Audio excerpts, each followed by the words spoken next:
On weekdays, their mornings followed a routine.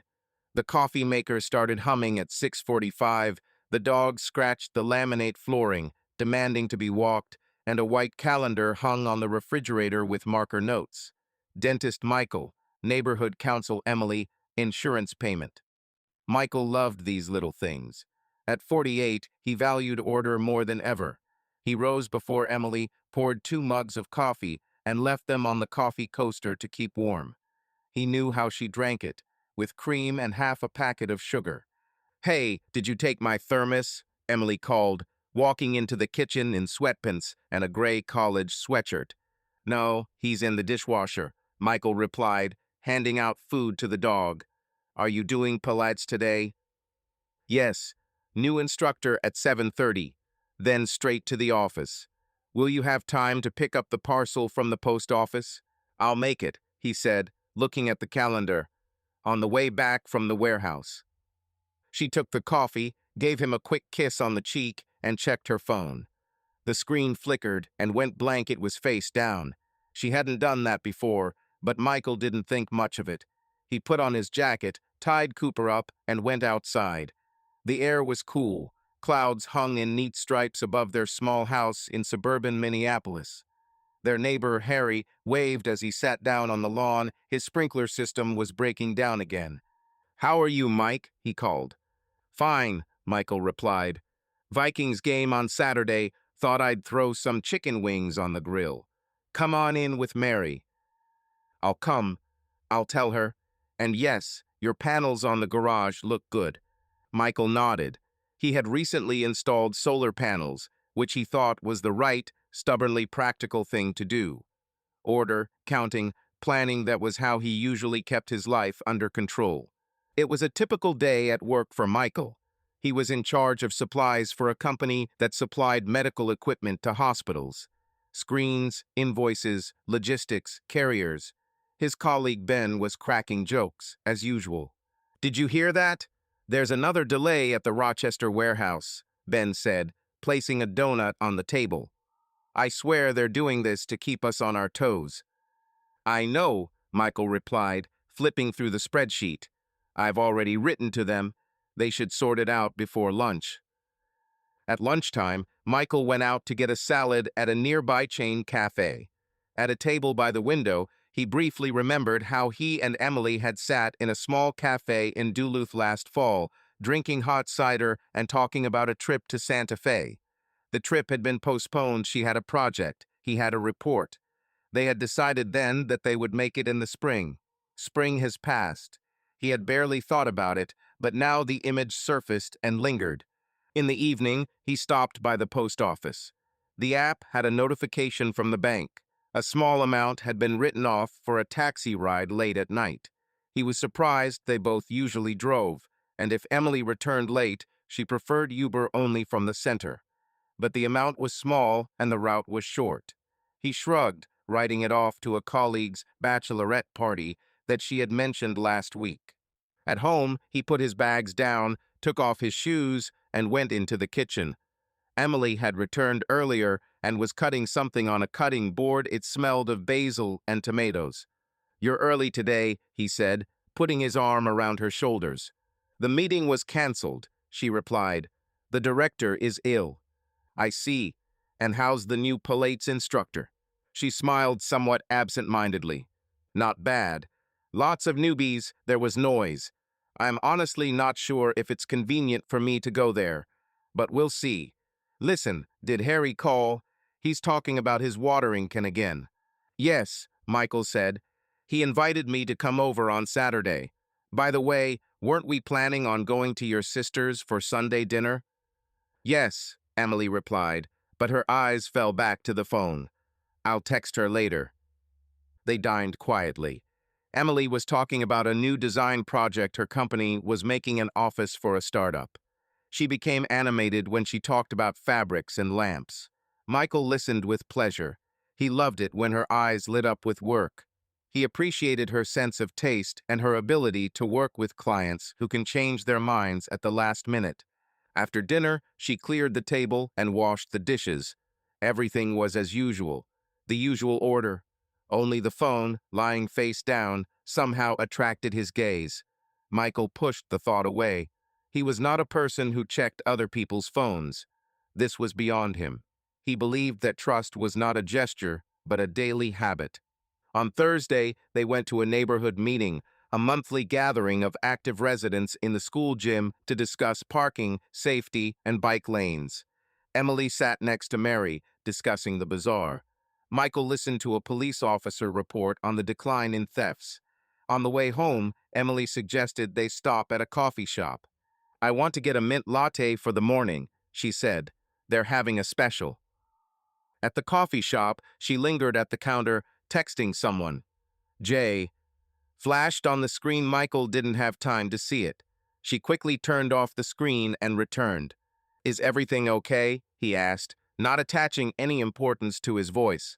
"Yes," she replied. "A client. The meeting was rescheduled." He nodded. He believed every word she said. Of course, they hadn't had any major fights in 15 years of marriage. They argued over little things. He forgot to take out the trash. She forgot to pay for the internet on time. But nothing serious had ever come between them. Michael mentally noted that she had been staying late more often at client meetings, but he chalked it up to the new project. On Saturday, they invited Harry and Mary to the grill. Michael marinated the wings, made a list of sauces, set out chairs on the patio. Emily brought out the salad, put lemonade on the table. There was laughter, talk of vacations, gas prices. Someone's phone started playing an old song, and Mary sang along. Emily laughed, but sometimes she went into the house, as if checking something in the oven. Michael saw her through the glass, leaning against the counter, typing on her phone, quickly, intently. He looked away. He never liked the feeling of being watched. "Are you okay?" Harry asked later, when the women had gone into the kitchen to make tea. "I'm fine," Michael replied. "A little tired." "You're always tired," Harry chuckled. "Take a week off. Go somewhere." "I thought about it," Michael said. "Maybe in October." The night passed quietly. In the morning, Michael noticed that Emily had a new bottle of perfume on her dresser. He asked casually, "New ones?" "Yes, they gave it to me at the studio," she replied. "It's a promotion." "They smell strong," he said. "Not bad, just unusual." Emily smiled and put the bottle away in the drawer. Her phone was lying nearby, and Michael noticed the new case. It was a small thing, but he knew her tastes. She rarely changed cases. He told himself again that it was a small thing. A person has the right to new things. On Monday, Michael had lunch with a client downtown. He parked at a meter, paid through an app, and decided to stop at Target to buy filters for his coffee maker. At the checkout, he saw Emily. She was standing in the cosmetics section, laughing and talking on her phone. He was almost there when she turned and noticed him. For a split second, her expression turned surprised, then soft. "Hello," she said. "What a surprise." "Hello," he replied. "I'm having lunch with a client nearby. I decided to buy some filters." "I'm going to get some cream," Emily said. "And also, just to get some fresh air." She quickly put the phone in her bag. They talked for a few minutes and then went their separate ways. At lunch, Michael found himself recalling that moment of surprise. He never analyzed such trifles. He hated drawing conclusions from them. But the nagging thought swirled in his head as he showed the client the catalogs. That evening, they went to Emily's sister, Sarah. Sarah's family gatherings were usually noisy. The nephews played video games, the elders argued about tax reform, everyone ate casserole. Sarah hugged Michael. "You're as thin as ever," she said. "Eat more, or the wind will blow you away." "I'm fine," he replied, smiling. "Where are your boys?" "In the basement. They only come here for cookies." At dinner, the conversation turned to her parents' apartment, which needed to be prepared for sale. Emily agreed to do the design. Michael offered to help with the furniture transportation. At some point, Emily's phone vibrated, and she excused herself and went out onto the terrace. She returned 5 minutes later. "Who called?" Sarah asked, pouring her tea. "The client," Emily replied. They're having problems with the deadline. Sarah nodded, and the discussion continued. Michael silently noted that the exit to the terrace had been quick, as if prepared in advance. He again pushed away suspicion. He was not the kind of person to keep track of other people's calls. The following week, Michael had a late shift at a warehouse in Iowa. He came home late, ate late dinners, and read reports. Emily was often late too. They saw less of each other than they would have liked. On Friday night, Michael suggested they just stay home and watch an old movie. I promised my friend, Emily replied. She's having a hard week. I need to support her. I'll be back in time. Okay, he said. Don't overdo it with the mint latte. She smiled, picked up her small purse, and put on her coat. He thought she was wearing heels more often when she used to prefer sneakers, and again, he decided not to cling. That same evening, Cooper was lying at his feet when, at 10:40, the second notification of a taxi fare in a week arrived. He swiped his finger across the screen. The route started in the center and ended on the street where the new fitness club was located. Perhaps she really was meeting a friend nearby. He put the phone down. On Saturday morning, Michael noticed a small scratch on the bathroom mirror, as if someone had nicked it with a buckle or a ring. He ran his fingernail over it, and the surface was damaged. Nothing special, just an unpleasant detail. He took some glass cleaner and wiped the mirror. The scratch was still there. He looked at his reflection, blonde hair with gray, a line of wrinkles between his eyebrows, a calm gaze. Everything was familiar. He always thought he understood his life. He was wrong, perhaps, about deliveries and deadlines, but at home everything was stable. Or so he thought. On Sunday, they went to the supermarket to buy groceries for the week. Emily carefully selected avocados, checked tomatoes, and argued with him about the brand of yogurt. They looked like any other married couple in line at the checkout. At the exit, they met some acquaintances, Tom and Linda, a couple from their church, where they sometimes went on holidays. "How are you?" Tom asked. "Fine," Michael replied.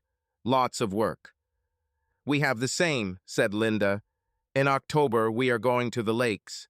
Join us. We are renting a house. It is cozy there." Emily said they would think about it.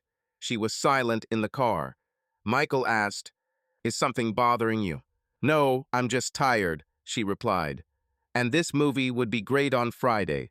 Let's do it next week." "Go ahead," he agreed. On Monday morning, Emily was late for breakfast. She said she hadn't slept because of the coffee. Michael brought her toast and coffee without sugar. "You are too caring," she said and smiled. "It's not a crime," he replied. "By the way, your phone is beeping. Do you want me to give it to you from my bag?" "No need," she said quickly. "I'll do it myself." He paused. The speed of her reaction had stung. He thought he was becoming too sensitive. Age, perhaps. Fatigue, perhaps. He tried to distract himself with work. He had a call with a supplier and a meeting with a tax accountant. After work, he stopped at a car repair shop. The mechanic said that Emily's brake pads were wearing out faster than usual. Michael was surprised. "Does she drive a lot?" the mechanic asked. "It seems like there aren't any more than there were before," he replied. "Well, city traffic jams, frequent stops," the mechanic shrugged. "It happens." In the evening, he told Emily about the brakes. She said that she goes to the new hall and sometimes to the center where the clients are. "I get it," Michael said.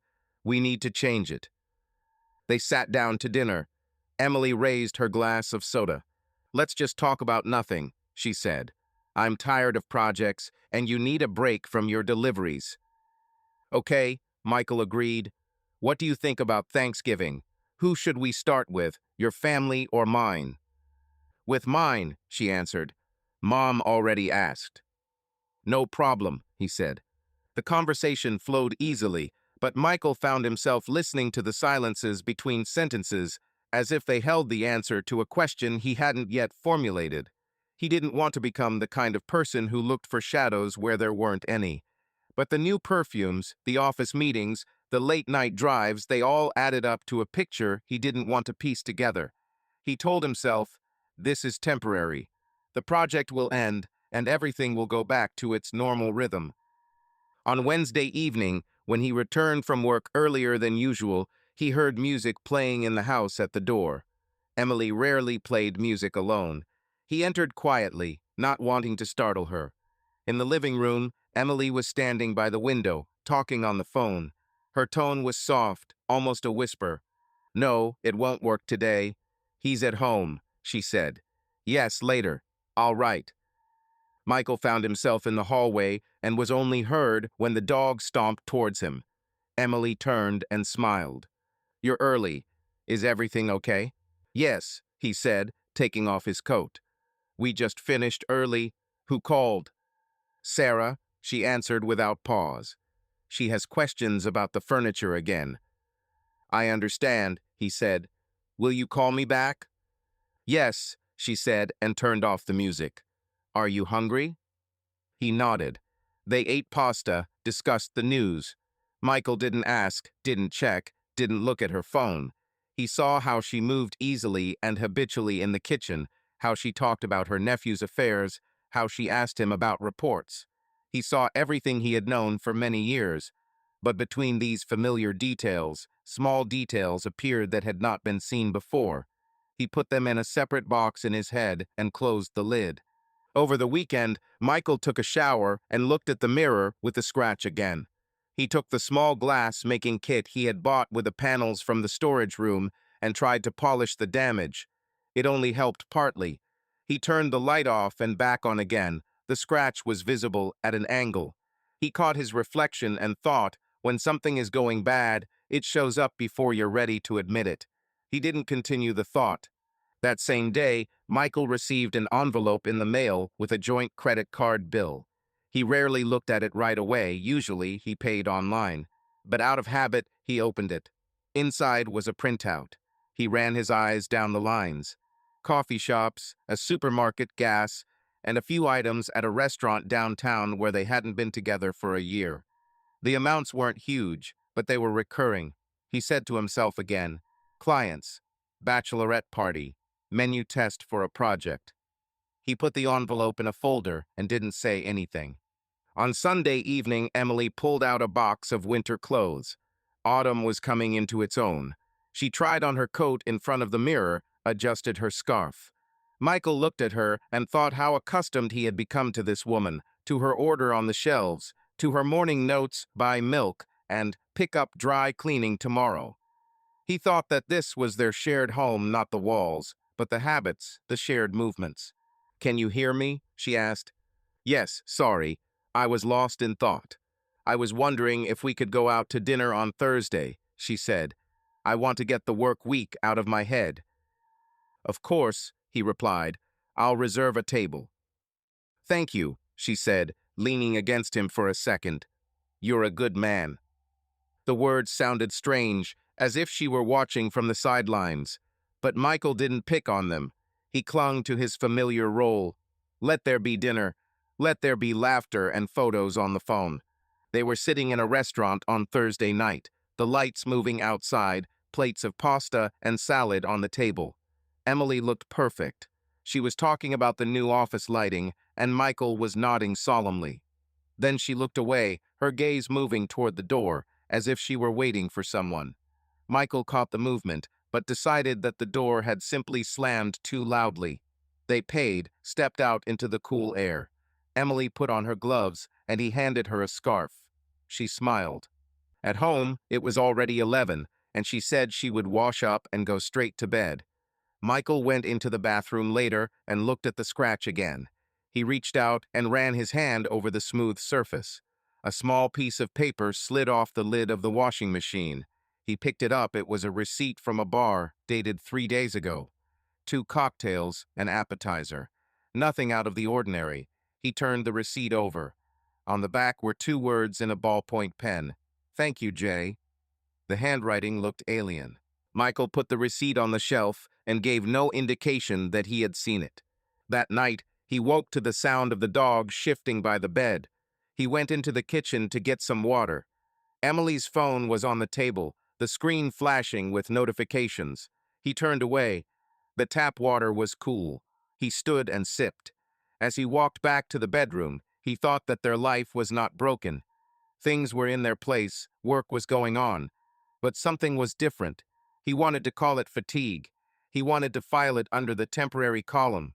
He left it unlabeled. In the morning, he looked into the garage where he kept his tools. He loved the garage, everything was in its place, and you could find the right key by touch. He looked at Emily's old bike, dusty and clearly unused. He realized that many of the things he considered constant had not been tested in a long time. They said, "We like to ride our bikes, even though the last time they rode had been 2 years ago." They said, "We always go to yours for Thanksgiving," even though last year they had gone to his parents'. He thought that sometimes words preceded reality. He wasn't looking for a hidden meaning.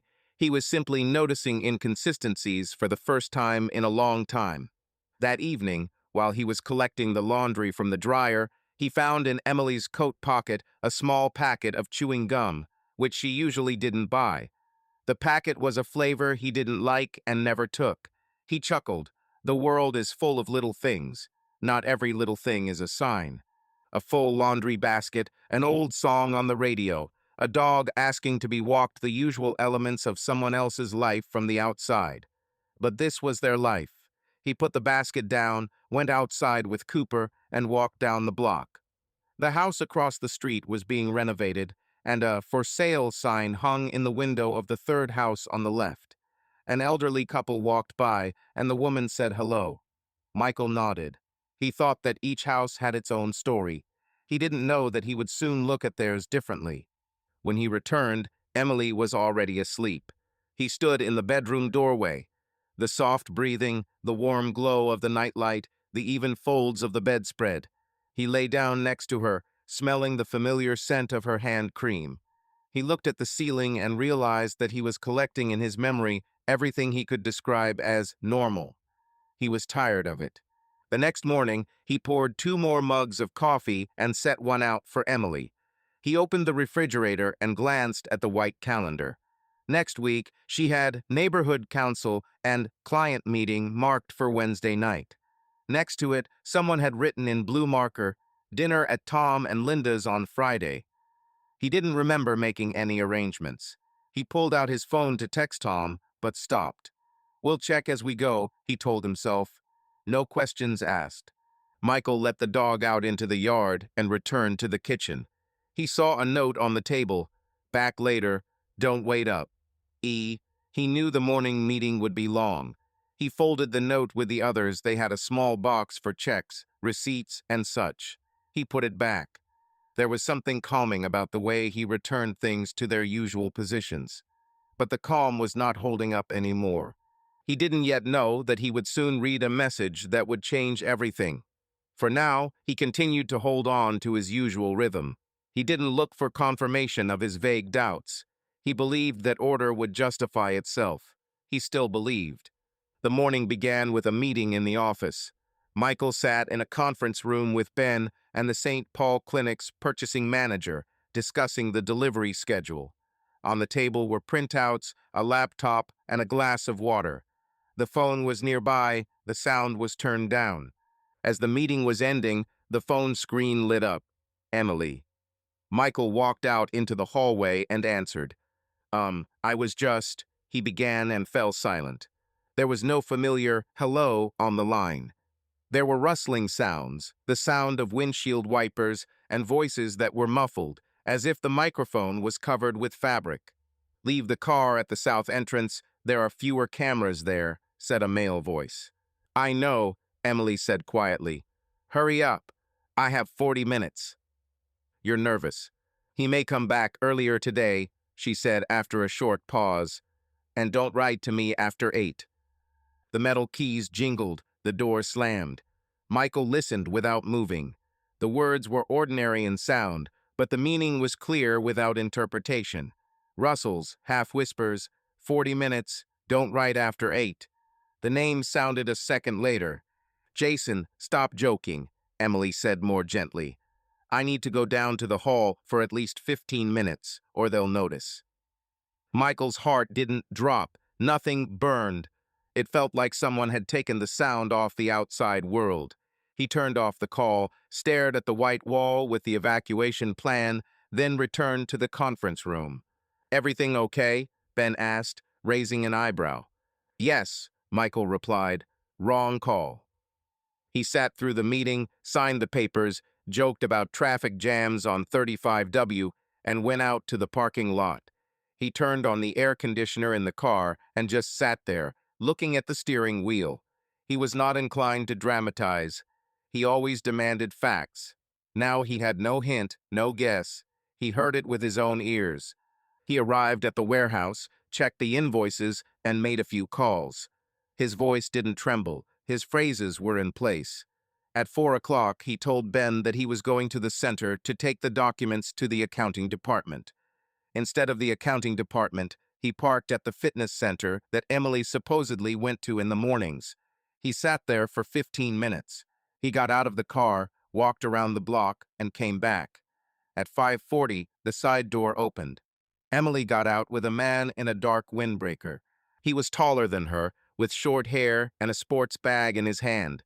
They quickly hugged, not like friends, and went their separate ways. The man got into a gray sedan. Michael remembered the last 4 digits of the license plate. He didn't come. A simple "not here" was in his head. He drove home slowly, without the radio. At the supermarket, he bought milk, bread, and dog food to keep his hands busy. At the checkout, he surprised himself. He took a cheap plastic bag, although he always took a paper one. At home, he put the groceries away and walked Cooper. Emily returned an hour later. "Hi," she said, walking into the kitchen. "I've been stuck in meetings. What's for dinner?" "I've got the rotisserie chicken," he replied. "I'll make a salad." She took off her sneakers, put her phone on the counter, and went to wash her hands. And a message notification popped up on the iPad they kept in the kitchen for recipes. "Jason, text me when you're alone." Michael stood off to the side, watching out of the corner of his eye. The notification changed to "Jason, thanks for today." He didn't move. The screen went blank. Emily came back, picked up the iPad, pressed the lock button as if by accident, and put it back on the shelf. "How was your day?" she asked. "It's fine," he said. "Yours?" "Crazy client," she replied and grinned. "They have their final screening tomorrow." He chopped salad and said nothing. They ate in the living room, discussing news about his nephew's school. Emily answered messages a couple of times, going into the hallway.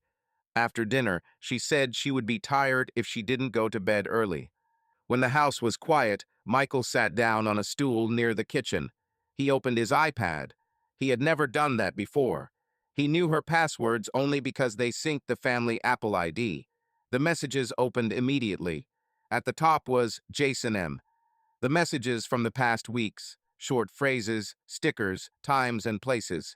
South entrance foyer, rescheduled for Tuesday. Don't text after 8. He didn't see the word love. The meetings were specific, without romantic speeches. But the content required no interpretation. Among the messages was a photo of the receipt from that very bar, and a short correspondence on the day of the accidental call. "Will you have time to get away?" "Yeah, I have a 40-minute window." He closed the iPad and sat there for another minute. His hands weren't shaking. He didn't feel the need to smash the dishes or scream. He wanted to understand the order of actions. He understood that life was divided into before and after, but at the same time, he needed to lay everything out step by step. He stood up and walked into the bedroom. Emily was lying with a book, the light from the night lamp falling on the blanket. "We need to talk," he said. She looked up. "Right now?" "Yes." He sat on the edge of the bed. "Who is Jason?" She blinked as if from a bright light.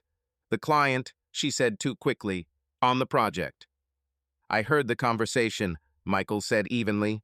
"Today, you called me by accident, and I saw the messages on the iPad." She was silent for a long time. Then she put the book down and sat up, leaning against the headboard. "Were you hacking into my phone?" "On the iPad. It's shared, and the call was yours." She looked away. "It started recently," she said quietly. "I didn't plan it. I just went too far." "Who is he?" Michael asked. And how long has this been going on? An instructor at the studio. 3 months. Sometimes we met after his shift. Not every day. She swallowed. I don't know how to explain it. I'm not making excuses. He nodded. His throat was dry. He noted it as a fact. Why? He asked. Was I doing something wrong? Or was it just convenient? It's not just convenient, she said. I'm not making excuses, but I felt unheard. We're on schedule. You're doing everything right. But I felt like I disappeared. And with him, I felt alive again. It sounds stupid, I know. You could have told me, he said. We're adults. You could have gone to therapy. You could have argued. You could have left. Why did you choose this? I was afraid of a breakup. I was afraid to admit to myself that we had problems. And at the same time, I wanted not to think. It's cowardice, she said, and looked away. The silence stretched. Michael heard a car door slam next door. The dogs snorted by their bed. You were defending yourself from emptiness, he said wearily, and I was defending myself with order. She looked at him. Do you hate me? No, he replied. I'm angry and I'm hurt, but the word hate doesn't apply to me. What do you want to do? She asked. Nothing today, he said. We'll decide tomorrow. You'll stop communicating with him. Completely. Delete his number in front of me. If you're not ready, tell me now. She closed her eyes. I'll stop, she said quietly. I'll write to him now. Not now, Michael said. Tomorrow morning, we'll do it together, and then we'll decide whether we need a therapist, a break, or a divorce. I won't make a scene, but I won't live in ambiguity. Emily nodded. She clenched the blanket into a fist and let go. Mike, it's my fault. I know I broke trust. I'm not asking you to forgive me overnight. I know that doesn't work that way. I don't know how it works, he said calmly. We'll see. He stood up, took a pillow and a blanket. Where are you going? She asked. On the sofa in the living room. I need to be alone. The living room was dark. He lay down without turning on the television. Details floated through his mind. A new bottle of perfume, a phone case, bar receipts. Thanks, Jay. A gray sedan, a 4-digit license plate, 40 minutes. He didn't catch metaphors or make excuses. He was thinking about how to divide the next few days into manageable steps. A call to a lawyer, just for advice, a conversation with Sarah later, the money question separately. He wasn't sure he wanted to save his marriage, but he was sure he didn't want to lose himself in the chaos. He woke up early in the morning, made coffee, poured himself some, and set out a mug for Emily, as always. The white calendar on the refrigerator was still neat and clean. He took a marker and erased dinner at Tom and Linda's. He wasn't going to call and explain today. Emily walked into the kitchen, pale and without makeup. I'm ready to write to him, she said. Have breakfast first, he replied. Then we'll sit down and do it calmly. She nodded, sat down, and picked up a spoon. Her hands were shaking. Michael sat opposite her. Between them were 2 mugs and a plate of toast. Nothing seemed out of the ordinary, except that everything was different. The morning has officially begun. 2 mugs on the table, a plate of toast, Cooper fidgeting at her feet. Emily holds the phone with both hands, as if afraid to drop it. Michael sits opposite, looking not at her, but at the screen there is a chat with Jason open. Right, he says calmly, briefly and clearly. Emily types. We will no longer communicate. Don't call or text. This is final. She puts a period, looks at the text for a long moment, presses send. Pause. She opens the settings, blocks the contact. The screen shows blocked. Michael nods. Delete the correspondence, he adds, and the number from the list so there's no temptation. She does this too. Her hands are shaking. I know I've lost your trust, she says, but I'm doing what you ask. For now, yes, he answers. I'm going to the office. In the evening, we'll talk about money, therapy, and everything else. He takes the keys, passes the living room. On the nightstand lies her new phone case. That part is useless. He leaves. At the office, he doesn't turn on the radio or pause for casual chat. A meeting with a supplier passes him by. Ben asks twice if everything is okay. Michael answers briefly, yes. After lunch, he makes an appointment with a family lawyer for the following week, just to understand the options. The secretary asks if he wants to see her in person. He chooses to see her in person. By 4, he decides to go home. The road is familiar, but it seems longer. He thinks about specific steps: bills, mortgage, cars for both, subscriptions. He doesn't make a plan how to save. He makes a plan how not to lose your head. He's good at that. The door to the house is open, smelling of dish soap. Emily is cleaning, as she always does on Saturdays, turning on the washing machine. The letters from the mailbox are neatly stacked on the table. He sees familiar envelopes, one with a familiar bar stamp. Inside is a gift card. He silently puts the letter in the later folder. "You're early," she says. "I thought you still had a call." "Cancelled," he replies. "We need to discuss it today, without outsiders." She nods, turns off the water, and wipes her hands with a towel. "I'm ready for therapy," she begins. "And for rules. I understand it's going to be hard. I'm ready to move into the guest room if that makes it easier for you." "The guest room is not the solution," he says. "I can't sleep on the same roof while this is fresh. I need space." She is waiting for the continuation. "Pack your things for a couple of weeks and go to Sarah's," he says. "Today." Emily doesn't seem to understand right away. "Today?" "Yes, I don't want to scream and lie to myself. We need a break.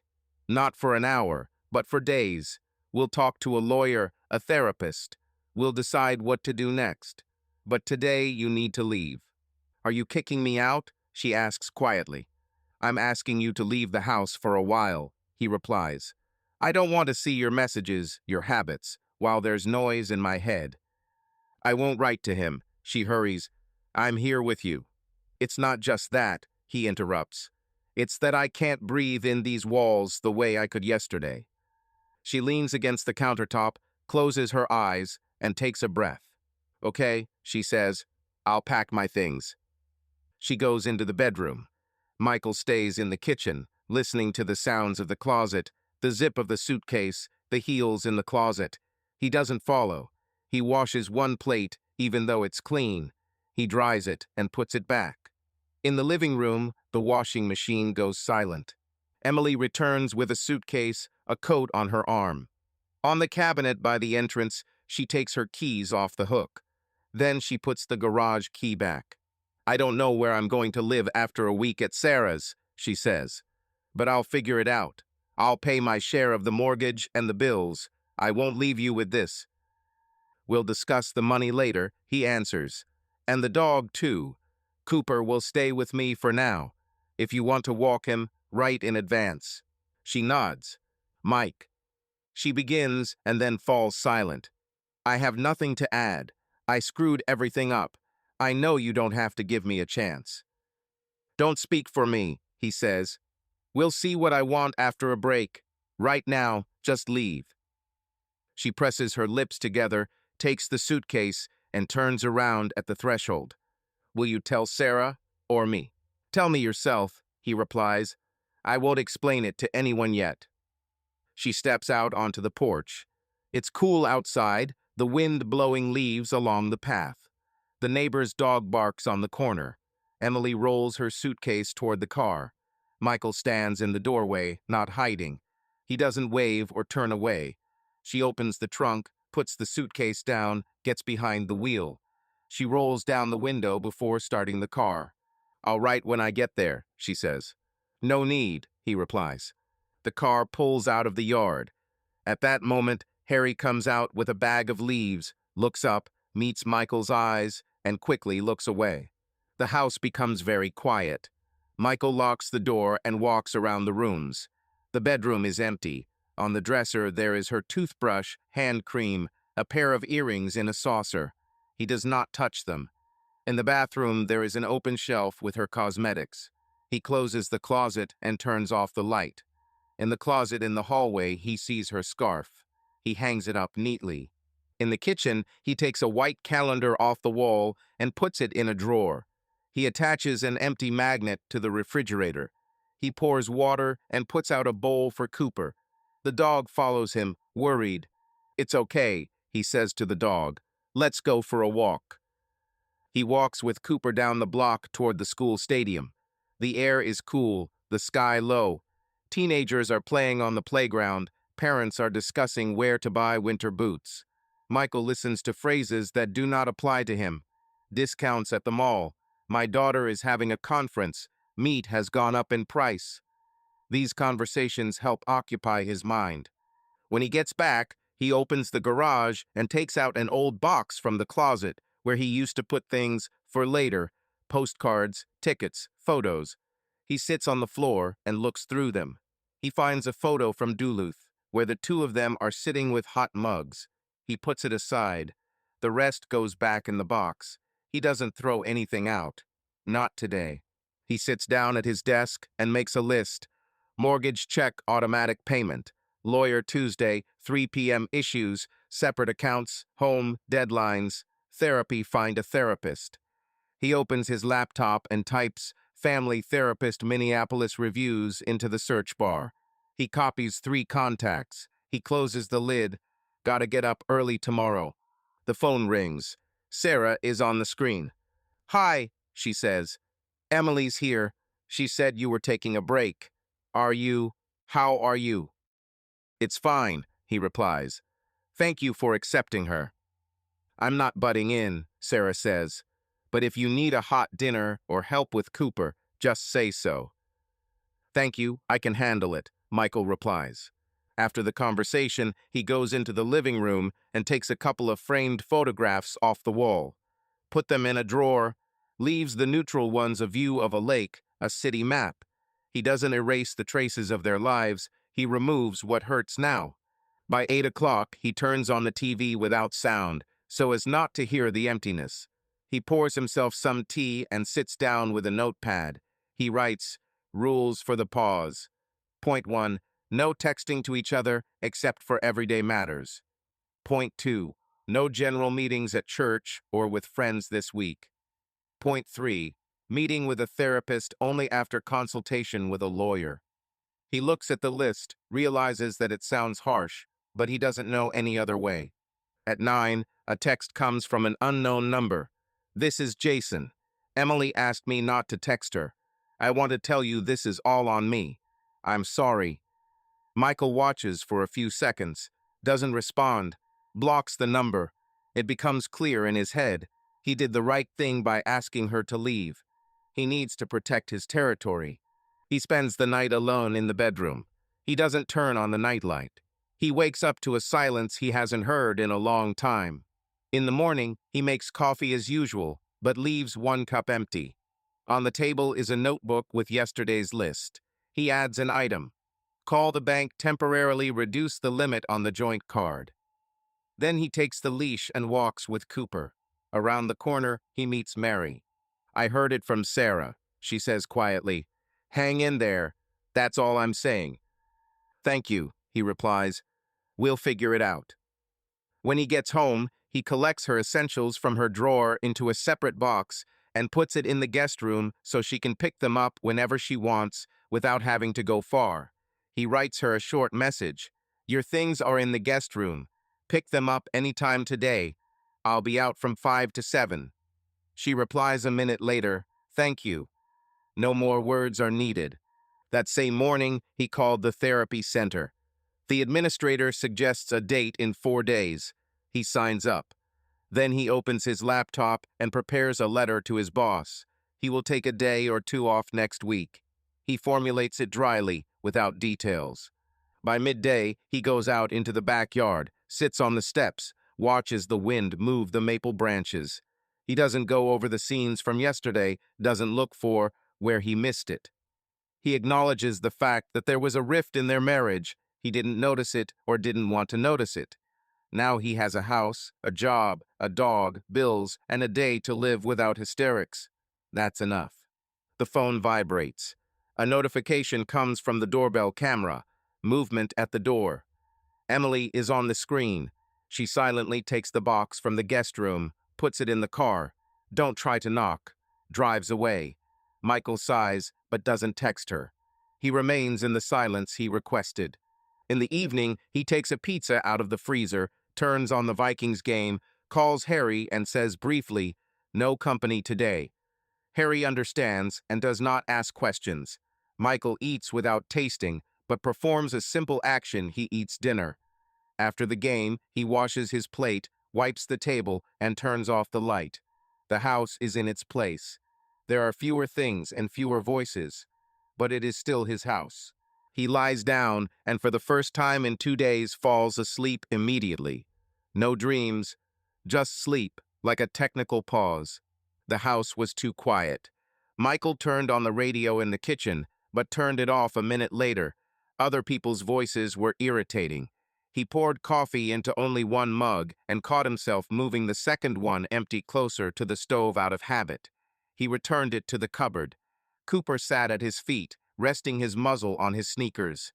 "Come on," Michael said. "We both need to walk." The yard was damp after the night's rain. The neighbors were already taking their trash cans to the road. Someone was clearing leaves. Harry waved his hand, but did not come over. Michael nodded and walked on toward the school stadium. He felt that his body was moving on its own, but his thoughts were catching up with a delay. He did not try to come up with explanations for what had happened. He simply noted the facts. The house was empty, his wife was at his sister's, consultations were ahead, no one would pay the bills for him. He arrived at the office earlier than everyone else. He turned on the monitor and opened the spreadsheets. At 9, Ben walked in with a paper cup. "How are you?" he asked quietly. "I'm working," Michael answered. "Got it. If you need to leave, just say so. I'll back you up with Rochester. Thank you." By lunchtime, he had sorted out the delivery notes without any errors and answered the emails. But when he opened a photo from last year's delivery, where he and Emily were standing in front of a truck, laughing about a crooked sticker, he closed the window and stood up. He went into the office kitchen, poured himself some water, and waited for his breathing to return to normal. Sarah called at noon. "I'm not butting in," she said right away. "Emily's with me. We're not discussing details. I just wanted to say, I'm ready to help if you need to drop something off or pick something up. And I'm sorry it happened." "It's not your fault," Michael said. "Thank you for your help. Tell her she's already picked up her things. I'll pass it on." He returned to his desk. A reminder flashed on the screen: Tuesday, 3 p.m. lawyer. He added checklist to the note and began writing: mortgage, cars, joint accounts, who stays in the house until the end. He didn't know where this was going, but he wanted to be prepared. After work, he went to the grocery store. He took a cooked chicken breast, a salad, and a bottle of sparkling water. He stopped at the liquor shelf. His hand habitually reached for the bourbon. He picked up the bottle, held it, and put it back. He took a 6-pack of non-alcoholic beer and went to the checkout. At home, he opened one can, took a sip, and realized that the taste still reminded him of what he was running away from. He poured it down the sink. In the evening, he called his parents via video link. They lived in Iowa and usually came for big holidays. "Son, you're not the same," said the mother. "Are you tired?" "I'm tired," Michael replied. "Emily and I are taking a break. I'm not ready to discuss it yet. Just, if I come less often, don't be offended." Father nodded. "Take care of yourself. Let me know if you need help. Money, a visit, anything." "Thank you," Michael said. "I can handle it." He didn't sleep for a long time that night. He got up, poured water, and walked along the corridor. There was an empty half of the bed in the bedroom. Her brush was lying on the nightstand. He put the brush in a drawer so that his eyes wouldn't catch it. At 3:40, he fell asleep without dreams. The next day passed automatically. In the morning, a walk with the dog, a short trip to the workshop at lunchtime to pick up the windshield wiper blades he had ordered. In the evening, he looked at the church website and saw an ad. Family Crisis Support Group on Wednesdays, 7 p.m., room #3. In previous years, he had been skeptical about such things. Now he wrote down the time on his phone. He could think alone, but his thoughts began to repeat themselves in circles. On Wednesday after work, he stopped at Caribou Coffee. He got a black coffee and sat by the window. People came and went. A woman next to him was loudly discussing fabric supply problems on Zoom. Michael found himself listening, a professional deformation. He smiled without humor. At 48, he suddenly realized how much of his life was about efficiency and control, and how little was it about, "How are you?" questions addressed to the people he lived with. There were 10 people in the support group. The leader was a man of about 50 with a badge, Ray. The chairs were in a circle. There was tea and cookies on the table. "We don't give advice," Ray said at the start. "We share and listen. If you want to talk, talk. If you don't, shut up." The first to speak was a woman of about 40. Her husband had left her for a colleague, and they were holding 2 children. Then a man with gray temples. His wife had filed for divorce after 20 years. People spoke without crying, but as if at a planning meeting clearly, sometimes rudely. It was Michael's turn. He cleared his throat. "My name is Michael," he said. "My wife cheated on me for 3 months. She went to her sister's house yesterday. I don't know what will happen next. I want to keep my self-respect and not ruin everything around me." "What do you do for yourself?" Ray asked. "I work. I walk my dog. I made an appointment with a lawyer and a therapist. I don't drink." "Not bad," Ray nodded. "What else?" "I remove triggers from my home," Michael said. "Photographs, notes. I don't throw them out. I just put them away." "It's a plan," said the woman. "A plan helps you sleep." After the meeting, a tall man in a checkered shirt approached him. "I'm Tom, first time too," he said. "If you want, we can go for a run this weekend. Running helps." "I'm more of a walking person," Michael replied. "But let's take a walk, right?" They exchanged numbers. Michael went outside and felt the air cool and clean. He felt better, not bad, but better. On Thursday, he received a letter from a lawyer with a form preliminary data. He got stuck in the goal column. Divorce, sort things out. He wrote consultation on property and temporary separation. He needed clarity, not a sentence. That evening, Emily texted, "Electric bill is tomorrow. I'll transfer my share. Can I pick up a couple books?" Michael replied, "Yeah, I'll leave them on the porch at 6 o'clock. He put the books in a bag, added her notebook. He put the box on the porch and went to the park with Cooper. When he returned, he saw a notification from the camera. Emily had picked up the bag. No notes, no attempt to come in. That was the right thing to do. Friday brought fatigue. At lunchtime, Michael got into his car and drove to the river. The parking lot at Minnehaha Falls was almost empty. He walked down the path to the water. An older man was fishing. Michael stopped and looked. "Are they biting?" he asked, as if it mattered to him. "Not today," the man replied. "But I still come. There are too many thoughts at home." "I understand," Michael said. "You look like a man who didn't come for fish either," the man said. "Keep your pockets warm, and it will be easier." "We'll try." They stood in silence. The water flowed. Michael felt his head go blank for a minute, without questions or solutions. This pause was useful. On Saturday morning, Tom from the support group texted, "Ready to go for a walk." Michael replied, "9 at the stadium." They walked 5 kilometers in silence, then began to talk. Tom told them about his divorce 2 years ago, about learning to cook for one, how difficult it was to come home to an empty house. "The hardest part wasn't the silence," Tom said. "It was that no one asked me how my day was. It turned out that hearing that was important to me. I started writing a diary, 3 lines a day. It's a silly thing, but it helps." "I write lists," Michael said, "but lists don't answer the question, 'How are you?' So write this question down for yourself," Tom chuckled, "and answer honestly."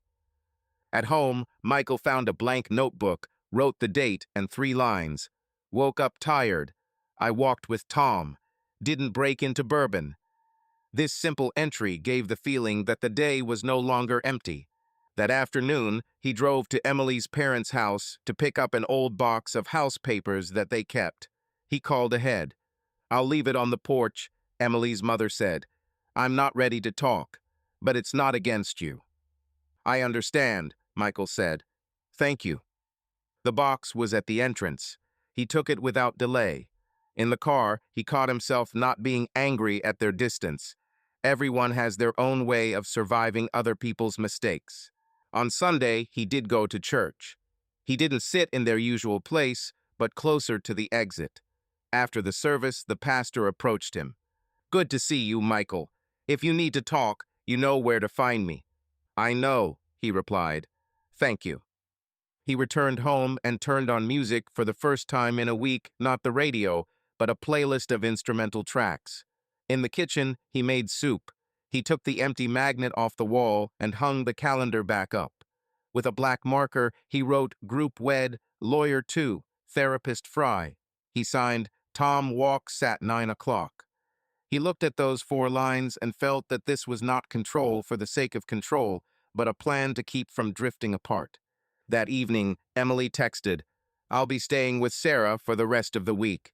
Then maybe renting a room near the office. I understand I can't go back. I'm willing to sign a temporary separation agreement." Michael replied, "We'll discuss this after the consultation on Tuesday. Until then, just housekeeping." He didn't add, "Take care." He wasn't ready. Before going to bed, he pulled a small bottle of her perfume out of the drawer, the new one. He put it in the box with the rest of his personal belongings. He closed the lid and took it to the garage. When he returned, he turned off the light in the hallway and stopped at the mirror in the bathroom. The scratch was still there. He ran his finger over it and realized that, for now, nothing could be done about it. It was just a scratch. Not a symbol, not a sign, not a lesson. Just something that needed fixing. Like so many other things in his life, and he wasn't going to fix everything. He went to bed and fell asleep faster than on previous nights. There were no clear decisions in his head, but a rhythm had appeared. Work, walks, group, consultations. He was lonely, empty, but he was already taking steps not to prove anything to anyone, but to say to himself, "I live on." After his consultation with his lawyer, Michael felt not relief but order. The lawyer explained about the temporary separation, about the bills, about the house. Michael went outside, got into his car, and realized that long evenings lay ahead. His thoughts did not diminish. He opened the website of the local volunteer center and signed up for a shift at the food bank at the community center in Roseville on Saturday morning. On Saturday, he arrived a little early. The room smelled of cardboard and detergent. Pallets of canned goods and boxes of pasta stood against the wall. Rolls of tape, markers, and empty boxes were laid out on the tables. The coordinator, a girl in a baseball cap, showed us what to do. Assemble the kits according to the list and stick on a sticker with the date. If you run out of tape, there's more in the drawer, she said. Break in an hour and a half. Michael stood at the conveyor belt, automatically putting beans, rice, sauce, cereal into the box. His hands worked without unnecessary thoughts, and that was just what was needed. A woman in a dark blue sweater stood next to him. She put on gloves, but one finger was torn. "It's like this every time," she said, taking off her glove. "It's not my size." "Take the L ones from the box," Michael replied. "They're thicker." "Thank you. I'm Jessica," she smiled briefly, without pretense. "Is this your first time here?" "Yes, Michael. I come here once a month," she said. "They encourage it at our college, but I don't mind either. It gets my head going." "College," he clarified. "City, coordinator of adult programs, evening courses, retraining. I handle all the bureaucracy." "I'm in logistics," Michael said. "Medical equipment. Looks like we're both talking about boxes and lists." "Sometimes I want something without lists," Jessica said, raising the jars more evenly. "But I still write lists. Otherwise, nothing moves." They worked side by side, not chatting all the time. Local radio was playing overhead, and one of the volunteers was making jokes about the football team. The older man across the street was sticking every sticker on the same corner, and Michael liked that order without unnecessary words. During the break, Jessica approached the table with thermoses. "The coffee is terrible, but it's warm," she said, and poured herself some. "I'm used to the office," Michael replied. "It's not worse." They went outside. The air was cool. There was a van at the back door, two teenagers loading boxes. "Are you from Minnesota?" she asked. "Yes, I was born in Iowa, but I've been here a long time," he said. "You?" "I'm from St. Paul," she replied. "I went to school here and I work here. I like these neighborhoods. I know where to buy a decent bun and where they fix bicycles without saying a word." "I've forgotten where they fix bikes," Michael said. "Mine's in the garage collecting dust." "That can be fixed," she said simply. "I like to ride short distances. No competitions or records. Just to the park and back." He nodded. His phone rang. On the screen was a notification from the bank. He put the phone in his pocket. "Sorry," he said. "I don't want to be distracted." "Don't apologize," Jessica replied. "Everyone has their own things to do." They returned to the conveyor belt. They managed to collect 2 more pallets before the end of the shift. The coordinator thanked everyone and took a photo on her phone. "We usually go to the nearest diner," Jessica said, taking off her gloves. "No program, just a sandwich and tea. If you want, join us." Michael thought for a moment. He remembered the no new emotional decisions rule he had made for himself. But it wasn't a lifelong decision. It was a sandwich. "Let's go," he said. The diner was simple, with plastic tables and a menu on a chalkboard. They sat by the window. Jessica had chicken soup, Michael a turkey sandwich. "Do you have a day off?" she asked. "Technically, yes," he said. "The last few weeks have been weird. I—" He paused and said bluntly, "I live alone now. My wife and I are taking a break. I won't go into detail, it's weird to talk so quickly, but I don't want it to sound like I'm hiding something." Jessica didn't waste any time. "Got it. Thanks for telling me," she replied. "I've been divorced for 5 years. No drama. It just ended. We divided the house, he took the dog. I don't have a partner now, and I'm not looking for adventure either." "I'm not ready for anything fast," Michael said. "I can barely keep up. Work, dog, support group, counseling." "A group is good," she nodded. "I went in my time. It didn't help the first time, but it did." They ate in silence for a couple of minutes. The students were noisy in the snack bar, some laughing, some arguing. It was lively. Jessica pushed her plate away. "What do you do outside of work?" she asked. "I'm walking the dog," he said honestly. "We used to go to watch games, sometimes to the theater. I'm not ready for that now. And you?" "I go to the library for a documentary film club," she said, "and I teach my niece to drive. It's a separate quest. On weekdays, I have college classes, and in the evenings, I pore over meters of papers. Documentary films are without special effects," he said. "That would suit me right now." "Come on Thursday," she said. "There's a small group there. There's a discussion after the screening. No one's going to pester you. If you don't want to, you can leave during the break." "I'll write it down," Michael said. "Thank you." He took out his phone and typed in Thur 6:30 p.m. doc, Cinema Club, Central Library. The screen flashed an incoming message from Emily. "Water bill paid. I'll be renting a room in Seward starting Monday." He responded briefly, "Got it." He put the phone away. "Is everything okay?" Jessica asked without pressure. "Everyday life," he said. "We agreed to write only on business. That's what we do." "That's right," she said. They finished their tea. On the way out, Jessica paused at the leaflet stand. "There's a poster here about a city cleanup next month," she said. "If you're going, bring some heavy gloves. There's a lot of broken glass there." "I'll take it," Michael replied. "I know how to work with gloves." They went outside. It was a clear day.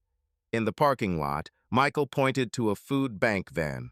"I can help with unloading next time," he said. "I have a cargo belt in my car. It comes in handy sometimes." "Great," Jessica said. "We always have problems with belts and carts. I'll write to the coordinator that there's someone who can do it."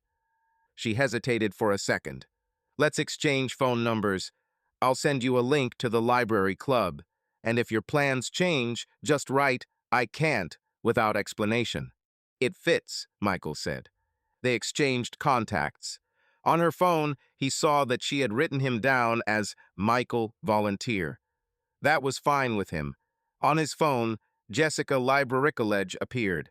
The first thing he did when he got home was take Cooper to the dog park. The clearing was crowded. People were chatting about vaccinations, about food, about the new veterinary office. A man with a German shepherd approached him. They had crossed paths a couple of times before. "I haven't seen you for a long time," he said. "Is everything okay?" "Various things," Michael answered. "I'll come more often." That evening, he opened his notebook and wrote 3 lines. "Packed boxes in Roseville. Met Jessica. I signed up for a documentary film club." Then he sat down at the table, sorted out the bills, and paid for the gas.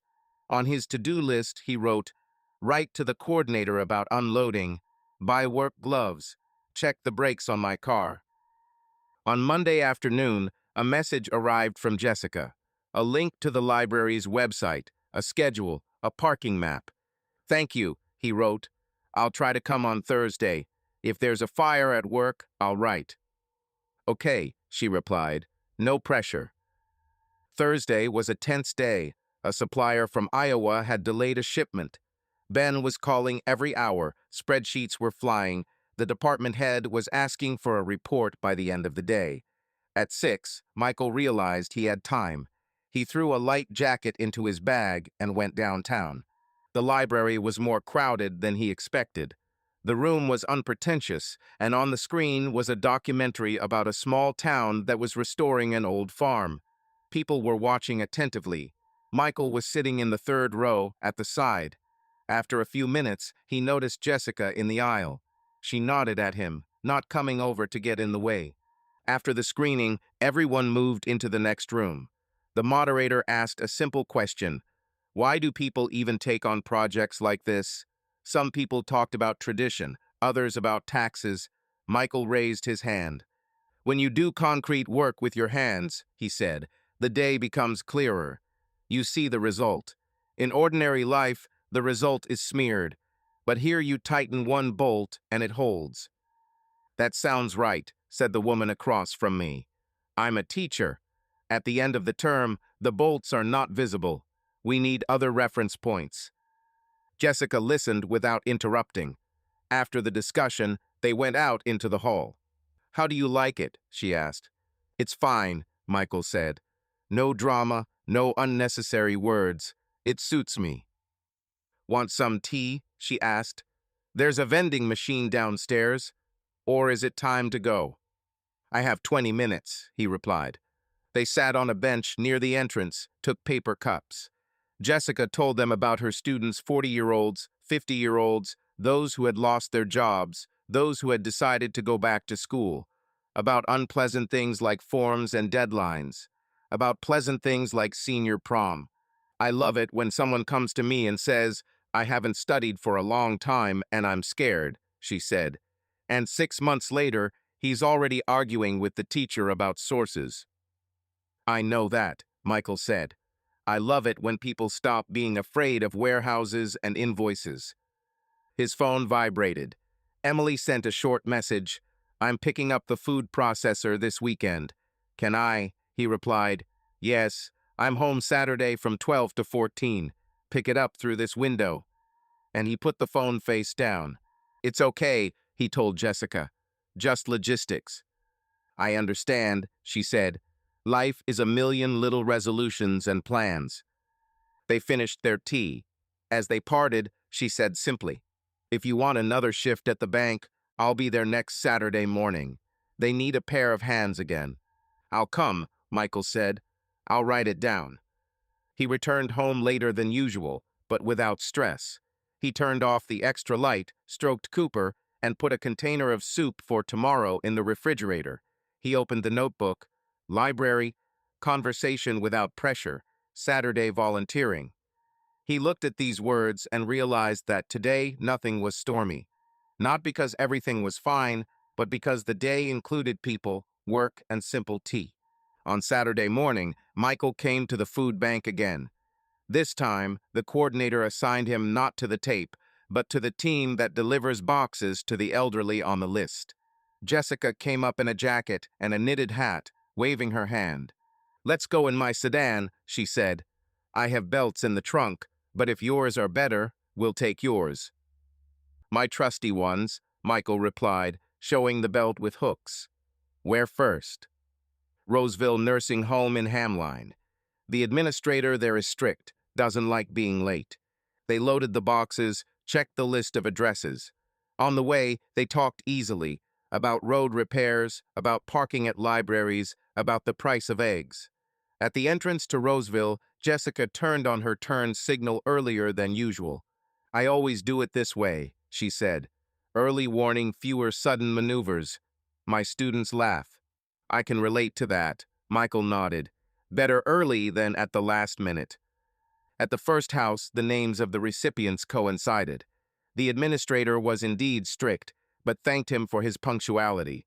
At the second address, the old man opened the door for a long time, and then began to tell me that he used to work in a warehouse. Michael listened, answered in short phrases. Jessica stood patiently nearby and did not rush. "You know how to not cut things off," she said in the car after the third delivery. "That's rare." "I've had a lot of practice," he replied. "People in warehouses love stories." They made 12 addresses and returned to the center. The coordinator wrote their names in the log and said, "Thank you." Jessica suggested they get coffee to go from a nearby bakery. "The cinnamon rolls there are big as a plate," she warned, "but we won't take them. We don't want a sugar rush." "Agreed," said Michael. "Let's have coffee and apple pie for two, if you're small." They sat on a bench near the entrance, sharing pie with plastic forks. It was cool, but not cold. People walked past with boxes, and someone drank cocoa. Jessica looked at him carefully. "Can I ask you a question?" she asked. "If you don't want to answer, don't answer. Are you still legally married?" "Yes," Michael said. "We're temporarily separated. We're going through counseling. I don't know how this will end. I'm not living a double life. I don't want to." "It's good that you say it straight," she said. "It's important for me to understand where I stand. I don't mind making friends and hanging out. I'm against confusion. I'm 42. I'm not ready for games." "Me too," he said. "If you say too early, I'll understand." "It's not too early for coffee, a walk, and a conversation," she replied, without promises or scenarios. After the bakery, they parted ways. Michael took Cooper to the park, returned home, and opened his notebook, delivering kits, talking about boundaries, no promises, but clear. On Sunday, Jessica texted, "Farmer's market near Mill City. I'll be there at 10 to pick up apples for college. Text me if you're there." Michael looked at his to-do list, checked the forecast, and texted, "I will be there. Cooper needs treats." The market was noisy. Cheese, honey, and bread were sold under awnings. A musician played a guitar by the wall. Jessica stood by the apple stand, arguing with the seller about the varieties. "These are better for pie," she said as he approached. "Less water, more flavor. I make pies for teachers at our party in the fall. They love them, although I don't have a secret recipe." "You have stability," Michael said. "That's more important than prescriptions." "I don't know about stability," she chuckled, "but it's a pie." They got coffee, walked down the cheese aisle, and bought goat cheese for a snack. At the dog treat stand, the vendor gave Cooper a sample. The dog chomped loudly, and Jessica laughed. "I didn't know dogs reacted that way to dried turkey," she said. "He can pretend to be hungry," Michael replied, "even though the bowl is full." They sat on the steps outside the Mill Museum. Michael said he was seeing a therapist for the first time this week. Jessica said she was ready to go back for a couple of sessions too, because autumn is a busy time. Tell me straight, Michael said. If I talk about divorce papers, about bills, about schedules, won't that be too much for you? It will be fine, she answered. We are adults. If it is too much for me, I will tell you. Same for you. Agreed. On Wednesday evening, Michael went to an open house at the college where Jessica worked. The board at the entrance had the words adult programs on it. There were about 30 people in the room, asking about credits, about the schedule. Jessica sat at her desk, answered calmly, explained where to go for a certificate, who to go to for a test. He watched and thought that she was in her place without unnecessary gestures. After the meeting, she came out to him in the hall. Thank you for coming, she said. It was a reasonable flow, no panic. You know how to hold a line, Michael said. That's a big skill. This is nothing new to you, she smiled. Let's go to the dining room. There's a normal pie for dessert, not made of powder. The dining room was clean and quiet. They had tea and pieces of apple pie. They sat by the window. Cars were lining up in the parking lot, people hurrying home. Michael told them about his first therapy. No revelations, but to the point. Plan a vacation, stay with friends, don't make decisions at night. Jessica said her therapist once demanded one nice thing a day. My item today is pie, she said, and not because of the sugar, but because the evening turned out to be understandable. I have your turn and no fuss, he replied. They finished eating in silence. In parting, she looked up. I'm glad that we meet in different places and don't get stuck in one habit. There are fewer expectations that way. I agree, Michael said. On Friday afternoon, Michael's kitchen cabinet door broke, the hinge came off. He went to the hardware store. While he was choosing screws, he saw Jessica at the light bulb rack. We seem to be taking the same routes, she said. Which ones are you taking? Closet hinges and screws, he replied. The house reminds us that without people it also breaks down. I can help, she said. I have a better set of screwdrivers at home than some offices. If you want, I'll stop by for an hour. No big deal, just fix it. Come on in, Michael said. But I warn you, my house is empty, and the dog will be too happy. I can handle it, she said. They arrived at his place half an hour later. Cooper met Jessica, wagged his tail, and brought a rubber ball. She sat down and stroked him. We work, she said to the dog, then play. In the kitchen, they removed the door, screwed on the hinge, and put a washer underneath to keep it from warping. Hold it straight, Jessica said. I'll spin it. Michael held it, she twisted it. The door stood up straight. He checked it several times. Thank you, he said. It was easier with the two of us. Everything simple works that way, she replied, and you didn't have to call $100 service. Tea, he offered. I have black and mint. Black, she said. Save the mint for guests who like mint. They drank tea in the kitchen. No candles, no music, just tea and two people who paused when necessary. Jessica looked at the calendar on the refrigerator. You really do keep track of everything by date, she said. It's easier for me this way, he nodded. I understand what awaits me. I don't mind, she said. Just leave room for spontaneous things. Not every week, but sometimes. I'll leave it, he said. Today is just such an occasion. She stood up and took her jacket. I'll go, she said. Call me if the loop gives in again. Should I give you a ride? He offered. No need. I'm here. And don't worry, I won't ride at night, she said. We agreed. He walked her to the porch. They hugged for a second, meaninglessly. She went to the car. Michael went back into the house, put away the screwdrivers, tossed the ball to Cooper, opened the notebook, fixed the cabinet, tea in the kitchen, hug short and appropriate. On Sunday, he and Tom from the support group walked a lap of the embankment. Tom asked how it was with his new friend. Michael answered honestly, calm down. No promises. We're talking about boundaries, and we're not in a hurry. That sounds like grown-ups, Tom said. Keep that pace. On Monday night, Emily wrote, lawyer offering temp for 6 months.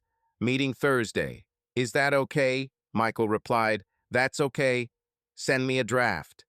He added nothing extra. Then he wrote to Jessica, lawyer meeting Thursday. No club. She replied a minute later, okay, text me if you want to just walk around the block after. On Thursday, after meeting with a lawyer, he felt tired.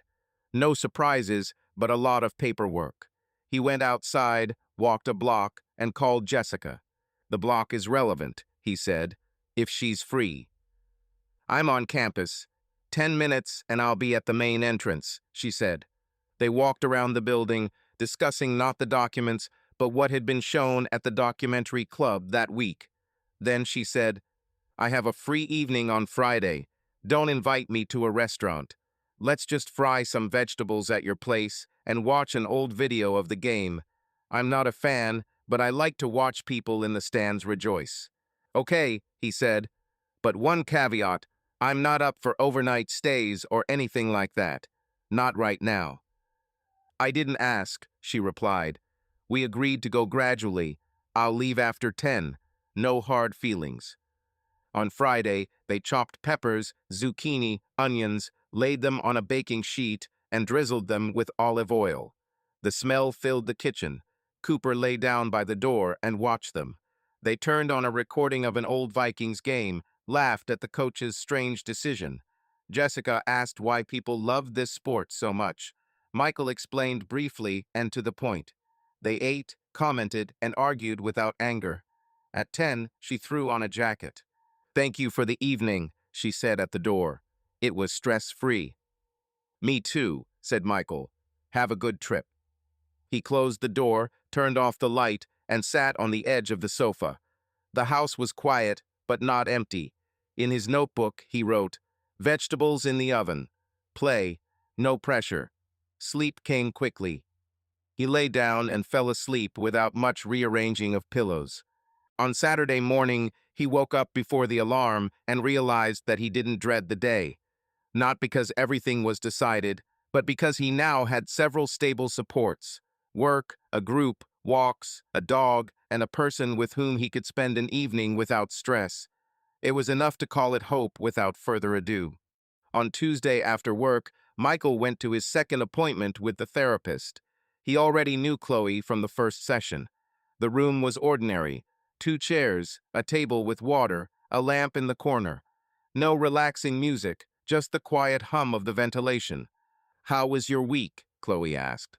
No breakdowns, he replied. I worked, went to the group, and saw Jessica a couple of times. We keep boundaries. We don't sleep together. No promises.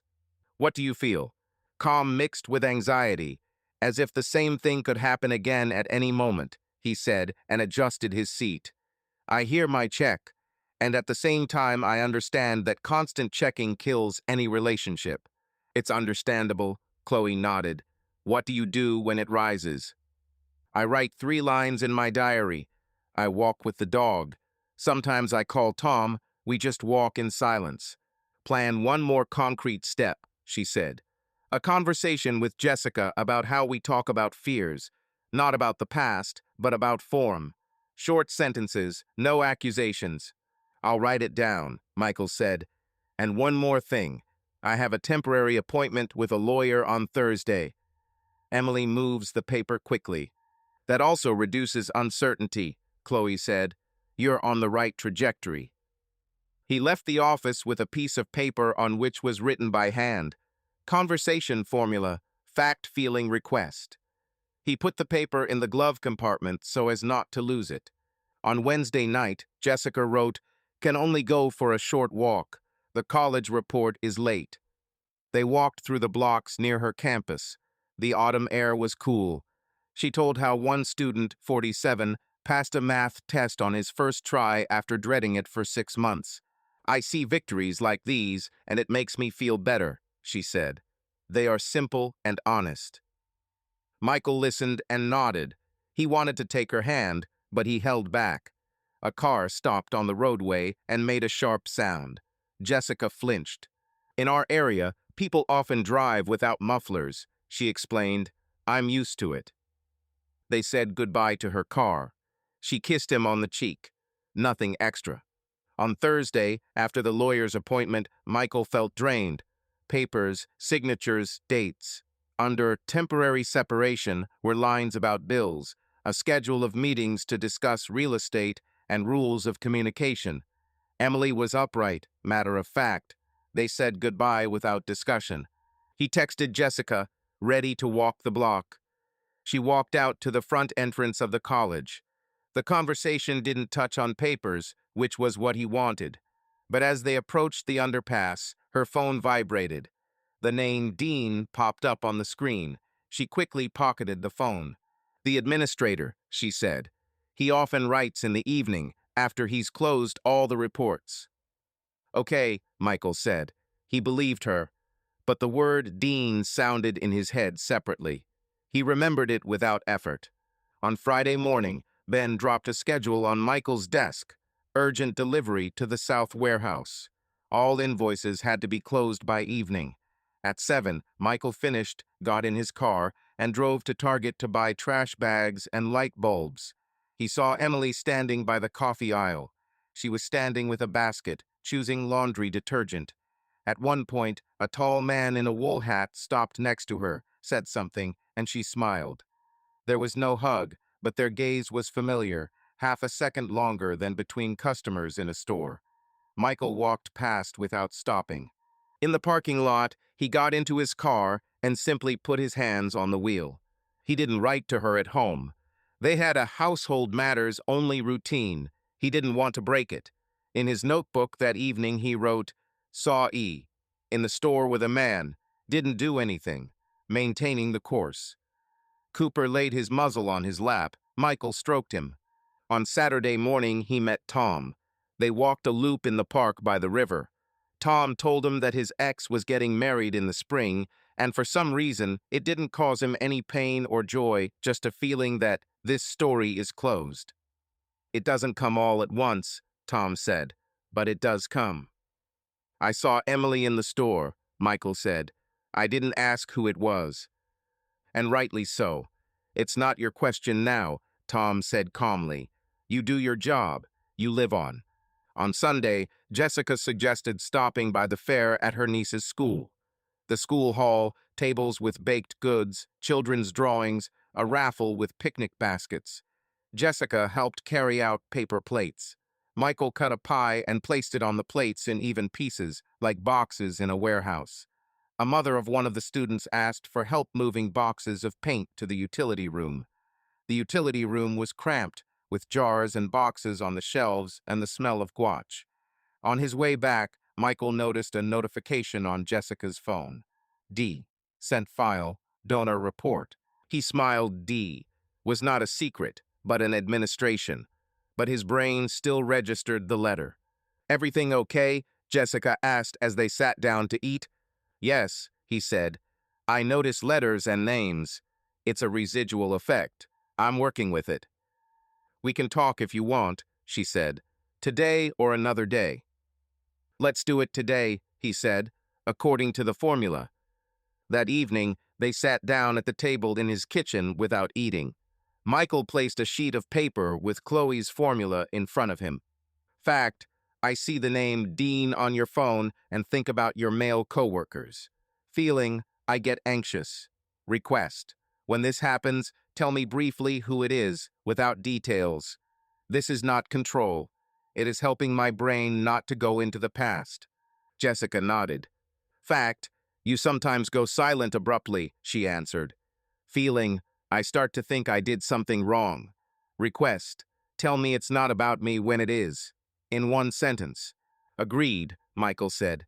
They looked at each other without smiling. It was a normal working arrangement, and it suited them. The following week, Jessica had a meeting with potential donors at college. She said she would be busy until late that evening. Michael offered to drive her in the morning so she wouldn't have to worry about parking. Thank you, she replied. It's convenient. He dropped her off at the main entrance. wished her luck, and left. At 7:40 that evening, he wrote, "How are you?" She replied 15 minutes later, "Okay, I'll stay until 9. I'll call after." He put the kettle on and turned on a recording of the Vikings game. At 9:40, Emily called. "The bank card is linked to my old login," she said. "The internet payment was debited from the wrong place. We need your signature in the app." "Send a screenshot," he replied. "And one more thing," she added. "I'll pick up my winter clothes on Thursday. I'll be there between 5 and 6. I'll be home. Take it," he said.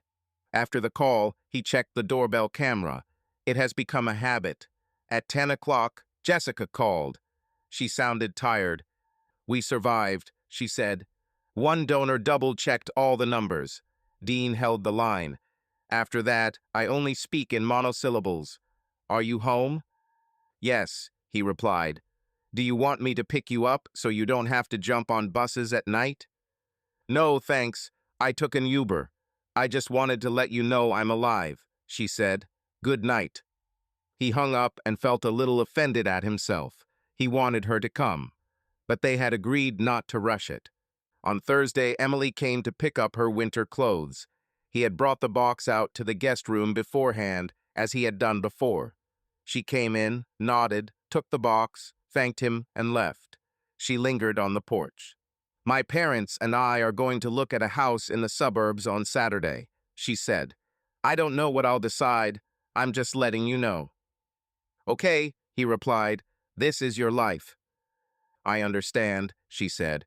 "By the way, Sarah asked if she could have a set of cookie cutters. They were from my grandmother." "Take them," he said. "I don't need them." On Friday morning, a text message came from an unknown number. "Jessica, thanks for last night. Got everything sorted out. M." Michael froze. A minute later, another one came.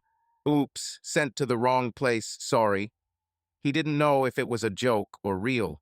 He wrote to Jessica. "Did you get something weird?" She responded a few minutes later. "Yes, this is Marion from the Board of Trustees. We were going through the hall paperwork yesterday. She got the chat wrong. I'm going to text her now so she won't spam." Michael found himself exhaling. He noted it. Then he wrote, "Okay, that's enough explanation for me."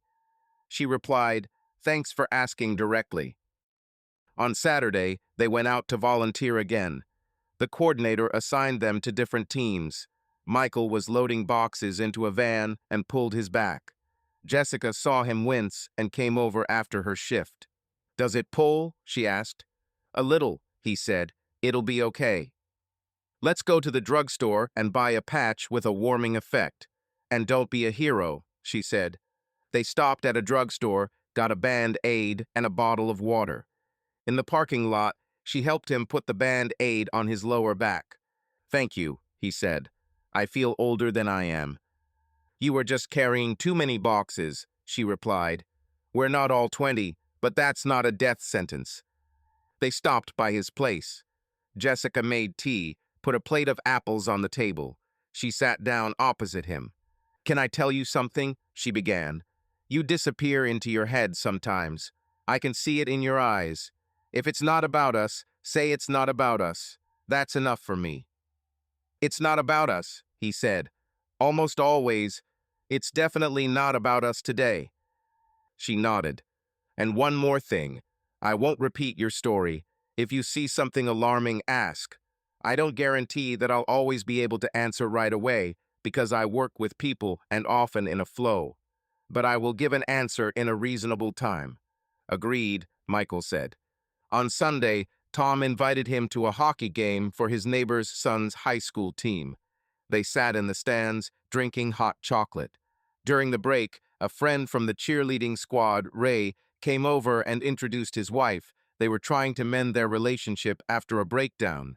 People around them were talking about the referee and the shootout. Michael felt like he could be around families, couples, and teenagers without feeling like he belonged. That was important. On Monday morning, Ben reported that the boss wanted Michael to speak at an internal seminar about how they had optimized their winter supply. "You know how to talk to the point," Ben said. 30 minutes, nothing complicated. Agreed, Michael replied. I'll prepare the slides. That evening, he and Jessica met in her neighborhood and went to a small Cuban diner on the corner. They served rice and beans and fried plantains. At the next table, a man in his 40s sat and stood up when he saw Jessica. Matt, she said, giving him a quick hug. This is my colleague, Michael Matt, evening program coordinator. Matt Michael, medical equipment logistics and box department volunteer. Matt smiled. I've heard about you. Jessica told me how you tighten bolts. Nice to meet you, Michael said. I'm not bothering you, Matt said. We still have a report to close. Jess, I'll send it tonight. Don't scold me. When Matt left, Jessica turned to Michael. Let me clarify so as not to leave a pause, she said. Matt is a colleague and a friend, not a romantic affair even in the past. I didn't think so, he replied, and realized what he had thought. Thank you for telling me. Your direct style suits me, she said. I, too, prefer to speak rather than guess. They ate simply and deliciously. They went outside. There was a car parked by the sidewalk in which a couple was sitting and arguing. Jessica looked at them and said, People often scream when they are afraid. I don't want that. If at some point we start screaming, it means we need to stop. I agree, Michael said. On Wednesday afternoon, Michael accidentally answered a call as he was taking his phone out of his pocket. The college answering machine was on the line. Jessica, reminder that there's a committee meeting on Friday at 7 p.m. Please confirm your attendance. He hung up. That evening, he texted her. You have a committee on Friday. I'll be there later for a walk, if you feel like it. She replied, Committee, yes. Walk, we'll see if you can handle it. Thanks for considering. On Friday, he made soup for dinner and left it on the stove. At 9:30, a text came, We're done. My head feels like cotton wool. I'm going straight home. Farmer's market tomorrow morning, if you want. He responded, Okay, 10. Then he sat down at the table and found himself checking the camera by his door anyway, a habit. The screen was blank. At the market, they argued again about apple varieties. Jessica laughed when the seller assured them that Honeycrisp is king. They each took a glass of hot, non-alcoholic cider and walked along the counters. At the bread stand, the man felt ill and sat down on a box. The seller called an ambulance. Jessica brought out the calm part of herself that he did not see. She came over, sat down next to him, asked if he had chest pain, and helped make room for the medics. She acted clearly and without fuss. You bring people together when everything falls apart, Michael said when it was over. It's part of the job, I suppose, she replied, and part of life. On the way back, she suggested stopping by the community center, where they were posting notices about the next cleanup day. I already got the gloves, Michael said, the stronger ones. Good, she smiled. Then the glass won't scare you. By evening, Michael felt tired, but not heavy. He wrote 3 lines in a notebook. Committee at Jessica's. Market. Help for a man. Then he opened his laptop and finished writing slides for the seminar. Simple language, no show. On Sunday after church, the pastor came up and quietly asked if Michael wanted to hold a breakup retreat with a practical part. What to do about the house, the cards, the insurance. I'm not a psychologist, Michael said. And there's no need, the pastor replied. We need a man who speaks to the point. Think about it. He thought about it and agreed to one meeting. It was also useful for him. When you explain to others what to do, you understand your plan better. On Monday morning, he stopped at the auto repair shop for an oil change. In the waiting room, there was a TV with no sound, a news ticker. There were magazines on the table. A woman came in and sat down 2 chairs away. She said, Good morning. Her phone rang, and she said, Yes, Jason is scheduled for the morning. I'll be there before the office. Michael's insides tensed. He put the magazine down and looked out the window. Within a minute, his breathing had returned to normal. He celebrated this as a small victory. In the afternoon, a message came from Jessica. My niece has a concert on Tuesday. I promised to be there. Wednesday is free. Walk, he replied. Yes, at 7 by the park. Then he added, thank you for writing in advance. On Wednesday, they walked around Lake Como. On a bench by the water, Jessica said, I have one request. If at some point you realize that you want to go back to Emily, tell me right away. Don't make two lives. I'm not going to do that, Michael said. If I decide to come back, you'll be the first to know. And if I realize I'm not ready for a relationship at all, I'll tell you just as bluntly. Okay, she said. I don't hold on to scripts. I hold on to clarity. They were silent. They passed a couple with a stroller. Jessica looked at them without envy or sadness, just as part of the city. At the end of the week, Michael spoke at an internal seminar. Colleagues listened, asked questions. Ben winked from the back row. After the talk, the department head said, okay, right to the point. Michael felt like he was reclaiming parts of his life that weren't tied to Emily or Jessica. That was important. On Saturday, they were picking up trash bags in the park. Michael's bag contained a rusty license plate, 3 glass bottles, and a toy without a wheel. Jessica laughed at how people managed to leave half a picnic under a bench. They sat on the curb to drink water. Jessica's phone vibrated. She looked at it and said, this is an ex. He sometimes writes about taxes and about the dog he took. Nothing extra. If you want, I'll show you. No need, Michael said. What you said is enough. She put the phone away. Then she added, he's dating a woman from Madison. Everything is cool. But if you ever see him with me, it will be about his niece or taxes, not secrets.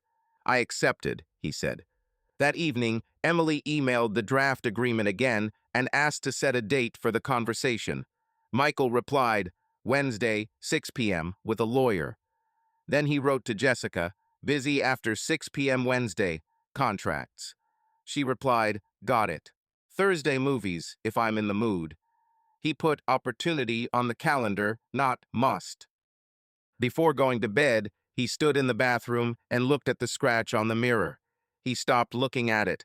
It was enough for him that it was there and that he would replace it with time. He lay down on the bed and fell asleep without long circles of thoughts. Anxiety remained inside, but it did not dictate his behavior. The shadow of the past did not disappear, but it did not block all the light in the room. He did not try to call it beautiful. He simply noted that today he chose to speak and not to remain silent, to ask and not to guess, and to go step by step. The 2 weeks passed without a hitch. Work went on, the dog got his walks, and meetings with Jessica were simple. Movies at the library, soup in her kitchen, short trips to run errands. On Monday, they were sitting in a small diner in Nordist that served pancakes all day, and the conversation itself became status. Let's say it out loud, Michael said, putting the menu aside. We're dating. No parallel stories. If something changes, we say it right away. I agree, Jessica nodded. No backup plans, and we'll see. If one of us changes our mind, the other one will know first. They didn't make a big deal out of it. They just shook hands over the table. Then they discussed the week's schedule. Jessica said the college was throwing a charity event at a downtown hotel on Friday and needed help with the front desk. I can handle it, Michael said. I can make badges and lists. Friday night brought business-dressed people to the banquet hall. The registration desk was filled with spreadsheets, a printer hummed quietly, and name tags were placed in alphabetical trays. Michael printed and handed out, bringing bottles of water during breaks. Jessica ran between the hall and the organizer's room, keeping things in order. You're in your place, he said when she sat down next to him for a moment. You can lean on my shoulder. I'm holding on, she smiled. The performances will start in 20 minutes. It will get easier. At some point, the printer's ribbon jammed. Michael went to the next room to get a spare one. The door to the organizer's room was slightly open. Inside were boxes of programs, coats, and 2 folding tables. He heard Jessica's familiar voice. This is bad. We agreed not to mix personal and work. I wasn't confused, the male voice answered. I asked if you missed me. It's not a work question, I agree, and a quiet laugh, soft, like in a private conversation. Michael paused at the door, about to retreat so as not to overhear, when he saw Jessica standing in the corner, and opposite her was Matt, the evening programming coordinator. He put his hand on her shoulder, and she did not pull away.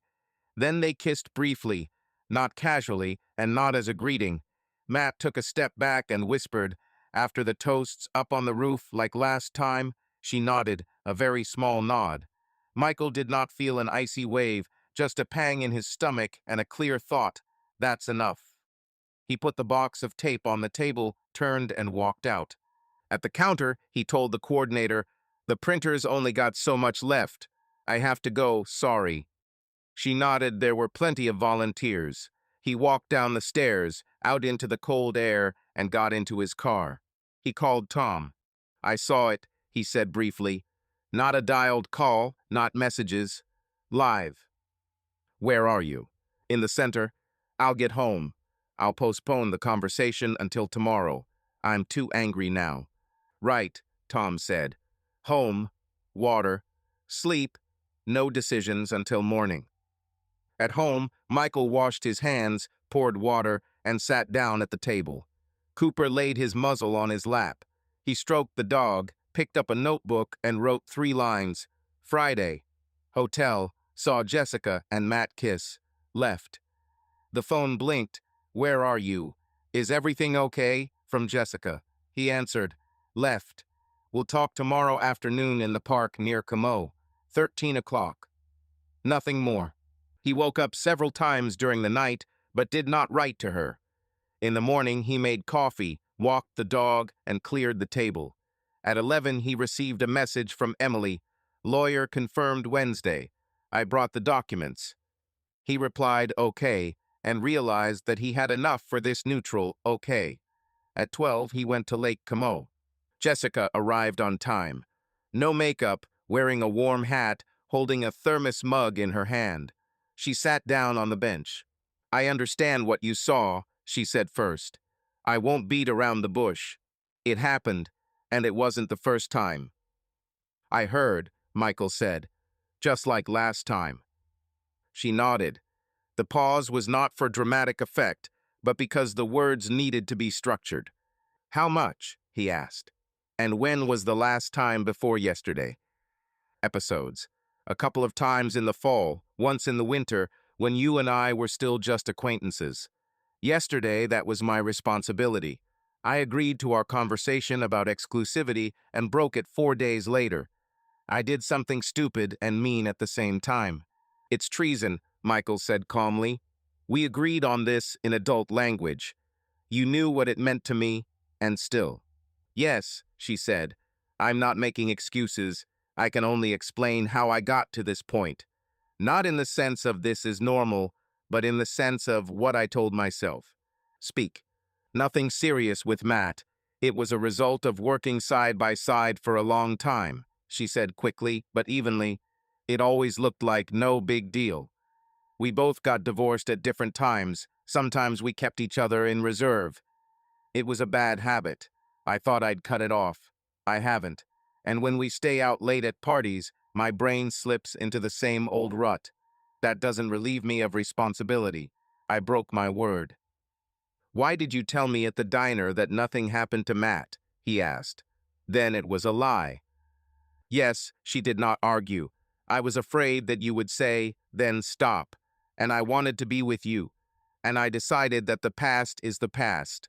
But if the past repeats itself, it is no longer the past." They fell silent. A couple with a stroller walked down the path. The child kicked a leaf and laughed. Michael looked at the water and simply put the facts together. "I'm 48, he said. "I'm not going to be a policeman in someone else's life. I'm not going to go into rooms and check printers. I'm not going to live on the what if. I made a deal with myself that I wouldn't drag it out a second time. I don't have the reserve inside me for let's wait and see if it gets better." "I understand," she said. "I'm not asking you to stay. I'm not trying to change your mind. I can only say that what I did doesn't match how I want to live, and I'm going to therapy with that.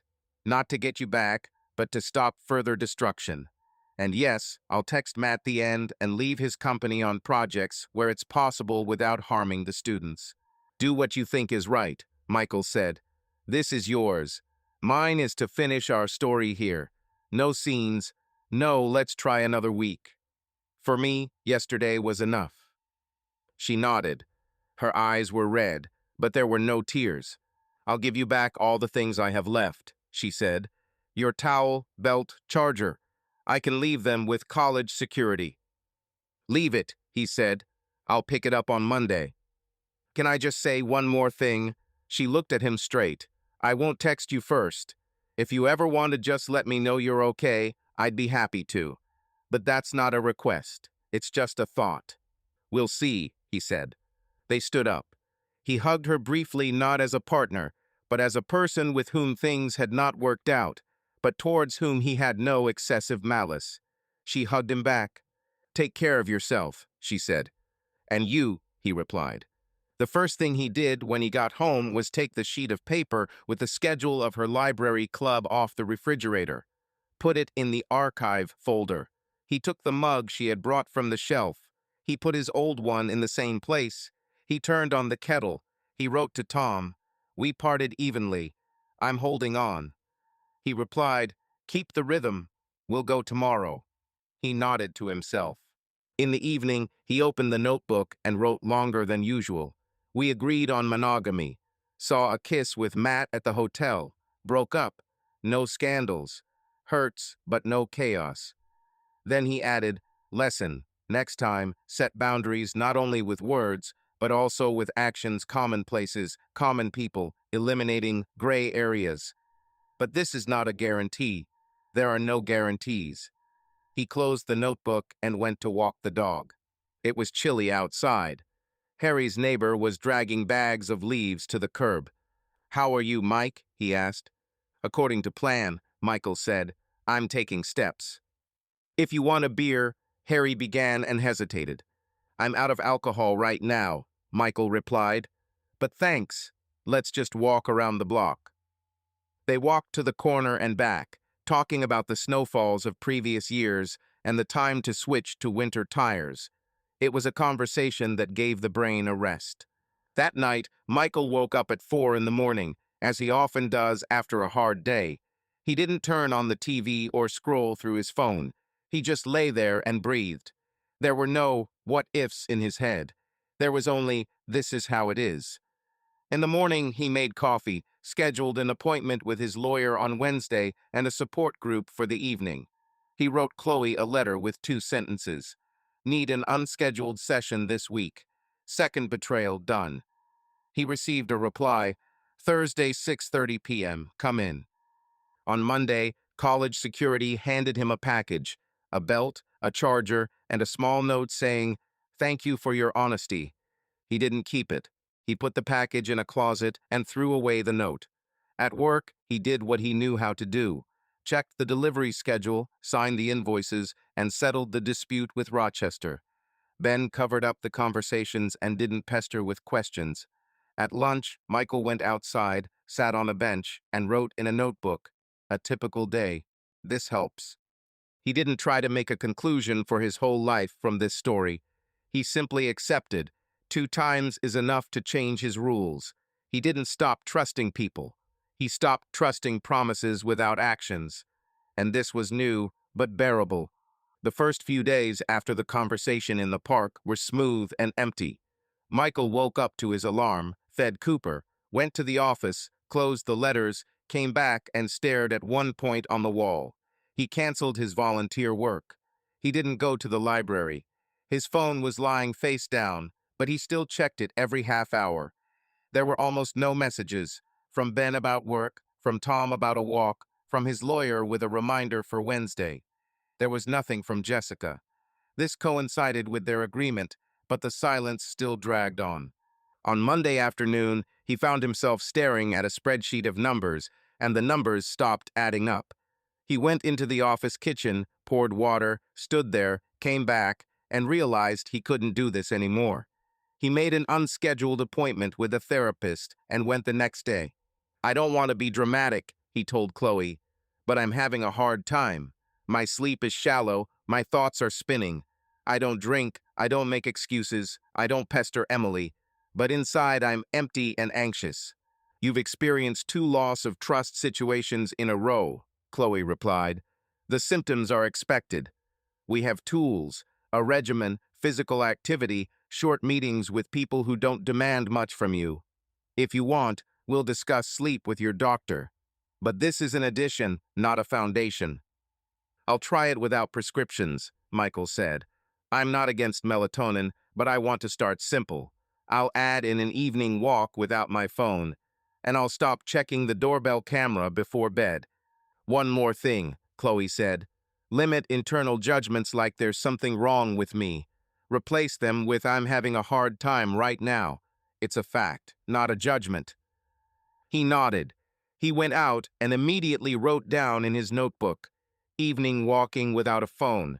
Camera do not touch after 22 o'clock. On Tuesday evening, he went to a 24-hour supermarket.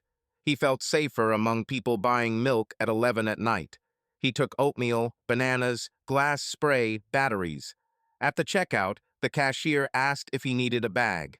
He said yes and suddenly felt that the voice sounded strange. When he got home, he washed the mirror in the bathroom. The scratch was still there. He turned off the light and went to bed. On Wednesday, there was a meeting with the lawyer. Emily arrived on time in her coat, her hair tied up. The draft of the temporary housing was placed on the table. The lawyer calmly read the points: who pays for what, the schedule of access to the house, how to communicate on tax issues. When they got to the wording, possible sale of the house, Emily said, I am considering the option of buying a small apartment closer to the center. If we decide to sell the house, let's aim for spring. Spring is possible, Michael said, but I'm not ready to rush. Home is my anchor. I'm not ready to move in 2 months. I'm not insisting on 2 months, she replied. I'm talking about being willing to discuss. It's important for me to know the horizon. We'll come to an agreement, he said, but I have a request. Any talk about the house should only be during meetings with a lawyer, not via text messages. I agree, Emily nodded. They met eyes, both looked away. It was a business conversation between 2 adults whose life together had ended. No outbursts. He noted that he could do that. It gave him a little support. On Thursday evening, the pastor reminded them of the promised practical meeting for those going through a breakup. On Saturday, 12 people gathered in the church hall. Michael wrote on the board with a marker: house, bills, insurance, technology. He laid out printed checklists on the table. He started with the simple. I'm not a psychologist. I'll tell you how I dealt with payments, access, and a camera at the door. It's boring, but useful. People nodded and asked questions. How did you divide the subscriptions? What about the shared car? How do you talk to your neighbors? He answered to the point, without going into personal stories. At one point, a woman of about 50 said, You speak calmly. It helps. Everything is burning for me, and you talk as if you were installing a washing machine. I was burning too, Michael replied. I just broke it down into steps. Today, 1 step. Tomorrow, 2. After the meeting, a man with gray temples approached him. Thank you, he said. I thought I was going to drown, and you gave me a list. It's not a solution to everything, but it's something. Hang in there, Michael said. And if anything happens, there's a support group on Wednesdays. He left the hall and felt a sudden weakness, as if the battery had died. He got into the car and sat there. He wrote to Tom, I need a walk. Today. They met at the stadium and walked around in silence. At the end, Tom said, You're holding up, but don't forget to rest. You don't need to save the city. I know, Michael said. I do it for myself, too. When I explain things to others, I have less chaos. There was a breakdown at night. Not in the alcohol sense, he didn't drink. He woke up at 3, sat up in bed, and couldn't take a deep breath. It seemed like the air wasn't getting in. He got up, went to the kitchen, and opened the window. The cold air helped. He turned on the kettle, brewed some chamomile, and sat down on a chair. He took a notebook and wrote, "It's overwhelmed me. I breathe through my nose and exhale slowly. The window helps." 20 minutes later, it let up. He closed the window and lay down. In the morning, he took a shower and went for a long walk with Cooper. On Monday, he finally made an appointment with his family doctor. At the appointment, he said directly, "My sleep is shallow. My chest hurts sometimes, although the cardiograms have always been normal. I don't want sedatives. I want a plan." The doctor looked, measured the blood pressure, and listened. "It looks like a stress response," he said. "I can give you some sleep hygiene and breathing exercises. If it doesn't get better in 3 weeks, we'll discuss it further. Walks, a stable routine, minimal screen time in the evening, a warm shower before bed. If you want, try a small dose of melatonin. It doesn't cure everything, but it helps set the rhythm." "I'll try," Michael said. "Thank you." In the evening, he turned off the TV at 9, put the phone in another room, took a warm shower, and read 10 pages of a paper book about home repairs. He fell asleep without long circles. He woke up at 2, but fell asleep again after a few minutes. This was small progress. At work, Ben noticed that he had become more concise. "You're either super efficient or super tired," Ben said. "If I need someone to cover for you in Rochester, just say so." "Thank you. I'm coping for now," Michael replied. On Wednesday, he missed the support group. He didn't want to talk. That evening, he got in his car and drove to the river. The parking lot at Minnehaha Falls was empty. He went down to the water and sat on a bench. A single woman bicyclist rode by, and a guy with headphones walked by. It was cold. He sat there for half an hour and did nothing. Returning to the car, he noticed his forgotten gloves on the bench. He put them in a visible place under the awning. He started the engine and drove home slowly. Sarah called on Thursday evening. "I know you're in no mood for conversation," she said, "but we need to decide about Emily's things in the kitchen. There's a box of molds and a couple of pots. When should I pick them up?" "Saturday at 12, Michael said. "I'll leave it in the guest room." "I won't be there long," Sarah said. "And Mike, I know you don't like advice. Just don't close yourself off to people. We're not enemies." "I understand that," he said. "Thank you." On Saturday, he put the boxes in the guest room, went to the park with Cooper. When he returned, he saw a notification from the camera. Sarah took it. No notes, and rightly so. He opened the refrigerator, took out a container of soup, heated it up, and sat down to eat. The taste was almost nothing, but the body received food and warmed up. He noted this as the norm. On Sunday, after the service, he stayed to help stack the chairs. The pastor came over. "How did the community meeting go?" he asked. "Okay," Michael replied. "People asked specific questions. I gave them the charts." "Okay," said the pastor. "If you want to repeat it in a month, say so, but don't overload yourself." "I'll think about it," Michael said. On Monday night, Tom invited him to a game of his cousin's amateur basketball team. The school gym, wooden benches, the sound of sneakers on the floor. Michael sat in the top row. To his left sat a woman wearing a team cap. To his right, a teenager chewing gum so loudly that you wanted to make a remark. Michael said nothing. He watched people running and arguing with whistles. It was an ordinary, simple evening. He was glad about it without saying anything. In the middle of the week, a letter arrived from Jessica. Not a text, but an email to the general address he had once given for volunteering. Subject: documents for the bank. Inside were scans of receipts they had entered into a report for the food bank, and a short sentence. Given to the coordinator, thank you for that period. No, how are you? No requests. He replied, received, and closed the letter. Something inside him twitched again, but not like before. He realized that he could see her name without falling through. That, too, was movement. On Friday night, he went to a wood shop at the community center. There were free woodworking classes for adults. Shelves, stools, simple things. He wanted to make something with his hands that would last. The shop smelled of wood and glue. The instructor, a man in glasses, showed him how to build a simple pine stool. The group was small: a woman who had recently moved from Duluth, a student, a bus driver. Michael sanded silently. The instructor approached. "Press more evenly," he said, "and keep the angle right." "Got it," Michael replied. A couple of hours later, he had a stool. It wasn't perfect, but it was sturdy. He ran his hand over the surface and felt the evenness. It was a simple achievement. At home, he put the stool in the kitchen and sat on it with a mug of tea. In his notebook, he wrote, "Made a stool. It stands straight." On Saturday, he met Tom. They walked around the lake. Tom asked, "You don't believe in relationships yet?" "I don't believe it," Michael said honestly. "Not now. I don't want promises. I want a house, a dog, a job, a couple of people to talk to. Maybe later, but not now." "It's okay," Tom said. "The important thing is that you said it and didn't just carry it around inside you." On Sunday evening, my father called. "I saw the weather here," he said. "Are the roads okay?" "I'm fine," Michael said. "I'm holding up. Emily and I move the paper calmly. I have a plan for each week.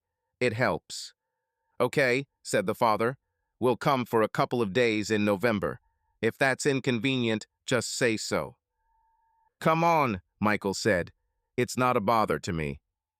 Before going to bed, he turned off the light in the living room and stood by the window. A car drove by on the street. Someone turned off the light on the porch of the neighboring house. Nothing special. He felt that the edge he had approached was not a failure.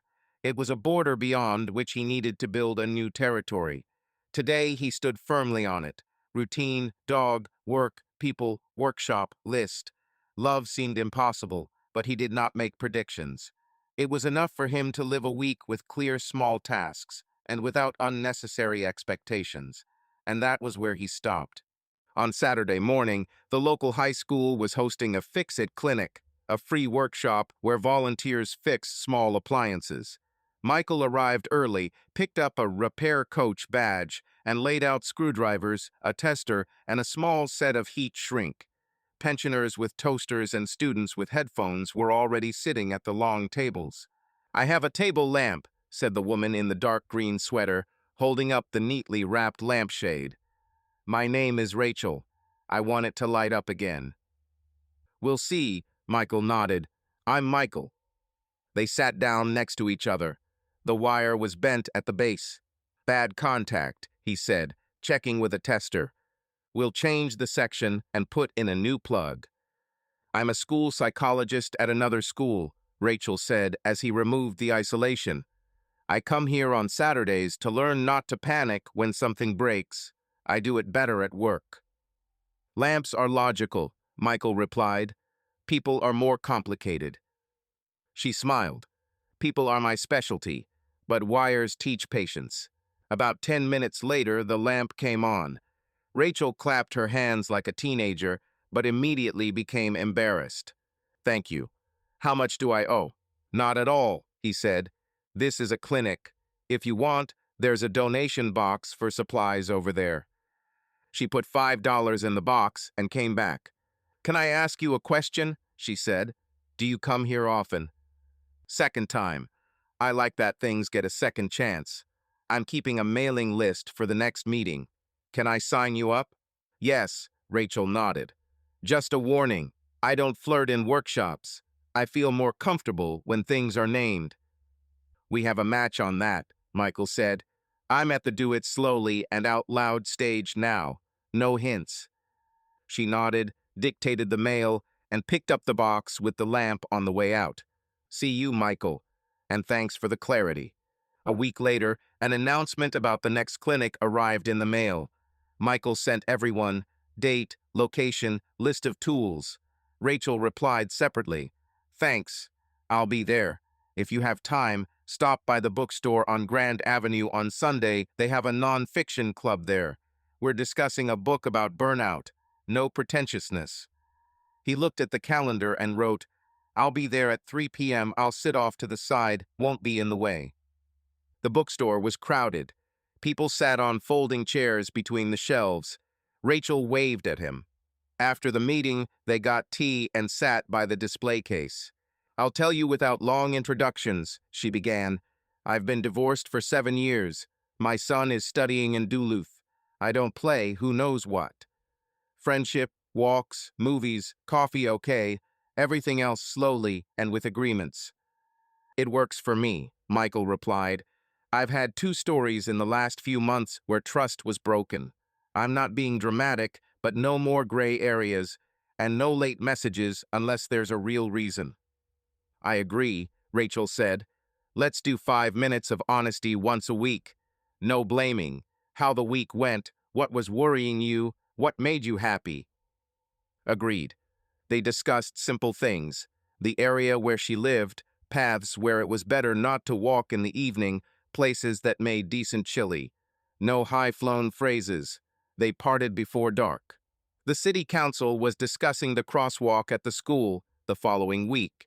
Rachel called Michael over because she wanted someone to support the request for an additional sign. "I'm not an activist," he said at the entrance, "but it's not difficult to come." The room was packed. Parents were talking about safety, an official was talking about the budget. Rachel spoke briefly, to the point: "We need markings and a flashing sign. We are not asking for the impossible." Michael listened and noted her tone. No pressure, no playing on emotions. "Good format," he said in the hallway. "You know how to speak evenly." "I work with teenagers," she replied. "It can't be any other way." For Christmas, Como Zoo had a light night. They went after work. It was cold. They held glasses of hot cocoa with gloves. Between installations, Rachel asked, "Tell me how you want to talk about the past. It's important for me not to step on sore spots." Briefly and to the point, Michael answered, "A marriage of 15 years, a wife's betrayal, a pause, then a new relationship that seemed honest, and again a violation of the agreement. I have drawn conclusions. Now I speak frankly and do not hold on to something if it falls apart. And I am not perfect either. I used to withdraw into control and remain silent when it was painful." "Thank you," she said. "My story is simpler. Married from 25 to 38, we had a son. We separated without a scandal. The reasons are standard: different schedules, fatigue, lack of agreement. I learned to ask for help and say no." "A useful skill," he said. "I'm learning." They walked around again. No hugging in public, just 2 people walking side by side and not rushing things. In January, he introduced Rachel to Tom not as a partner introduction, but simply as a casual get-together. "This is Tom," Michael said. "We're in the same group." "Pleased to meet you," Tom said. "Michael and I walk the circle on Saturdays. If you want to join us, we don't talk, we walk." "That fits," Rachel smiled. They walked the loop in silence, then drank tea in a small cafe near the park. Rachel and Tom easily found a common topic: the city budget and the paths that needed to be cleared earlier. Michael sat next to them and felt calm. At the end of February, Michael got around to fixing the bathroom mirror. He took measurements, went to a glass shop, ordered a new piece. Rachel offered to help install it. "I keep up the level," she said. "I can do it confidently." They removed the old glass, wiped the fastenings, and installed a new one. "Smooth," Michael said, checking the level bubble. "Thank you." "The new mirror isn't about erasing the past," Rachel said. "It's about making it a place where we can live in peace." "I agree," he said. "And it's not a monument or a symbol. It's just a mirror doing its job." They drank tea in the kitchen. Rachel looked at the calendar on the refrigerator. "You're keeping it neat," she said. "Let's add our 5 minutes of honesty on Sundays. In the evening, without fail." "We'll add it," he said and wrote with a marker, "Sun 19 o'clock check-in." In the spring, when the snow melted, Rachel suggested, "Let's go to Afton State Park for the day. Walking route, no overnight stays.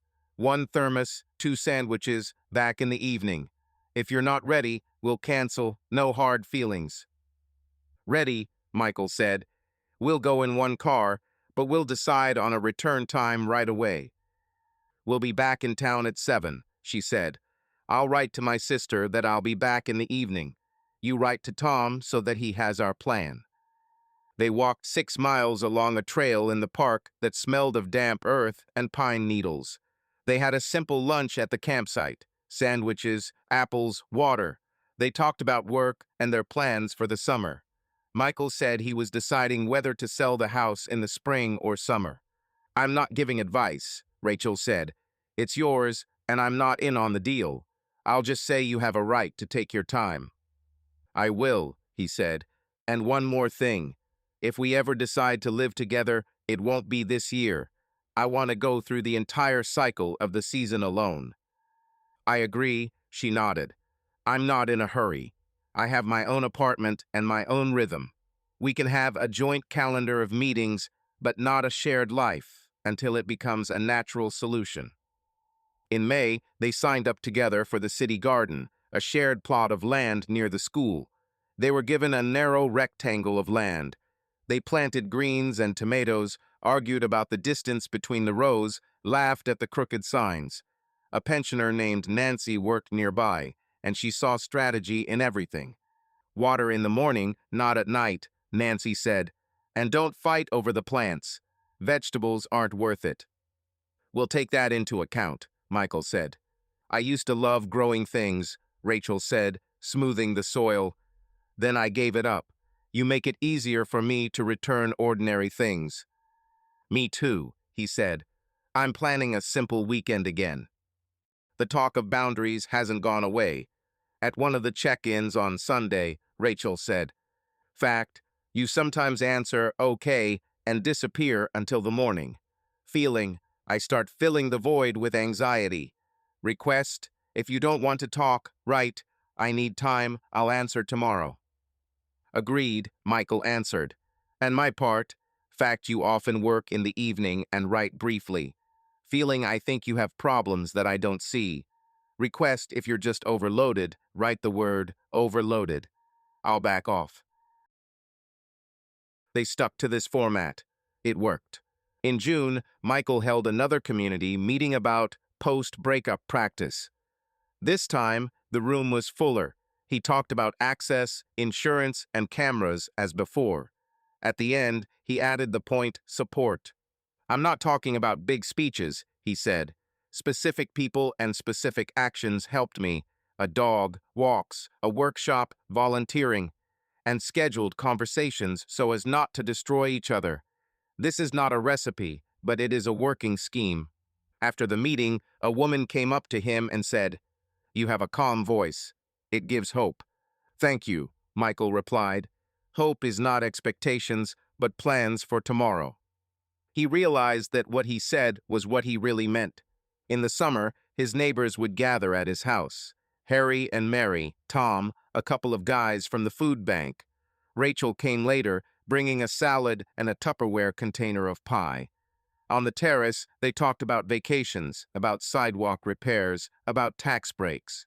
No one asked him about personal matters directly. He wasn't afraid to. Nice evening, Rachel said, helping him clear the table.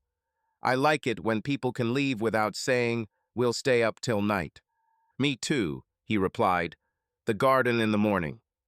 They stood at the sink and washed dishes, switching places without words. No promises for decades, just two people who agreed on simple rules and followed them. Before going to bed, Michael opened his notebook and wrote 3 lines. Fix it, book, advice, lights at the zoo, Afton, garden. Conversations to the point. No jumping around. He went into the bathroom and looked into the flat glass of the new mirror. It was just a mirror. He turned off the light and lay down. He had a plan for tomorrow. Work, watering, calling his parents, and meeting Rachel on Wednesday to pick out a new light bulb for the very lamp they had brought to life over the winter. This was enough for him, not because he had resigned himself to it, but because he had learned to build his life from concrete steps and honest conversations. He could go further. Subscribe to our channel so that your love doesn't cheat on you, and go ahead and listen to the next story, because this story is nothing compared to the next one. If you're under 18, don't even think click to the next one.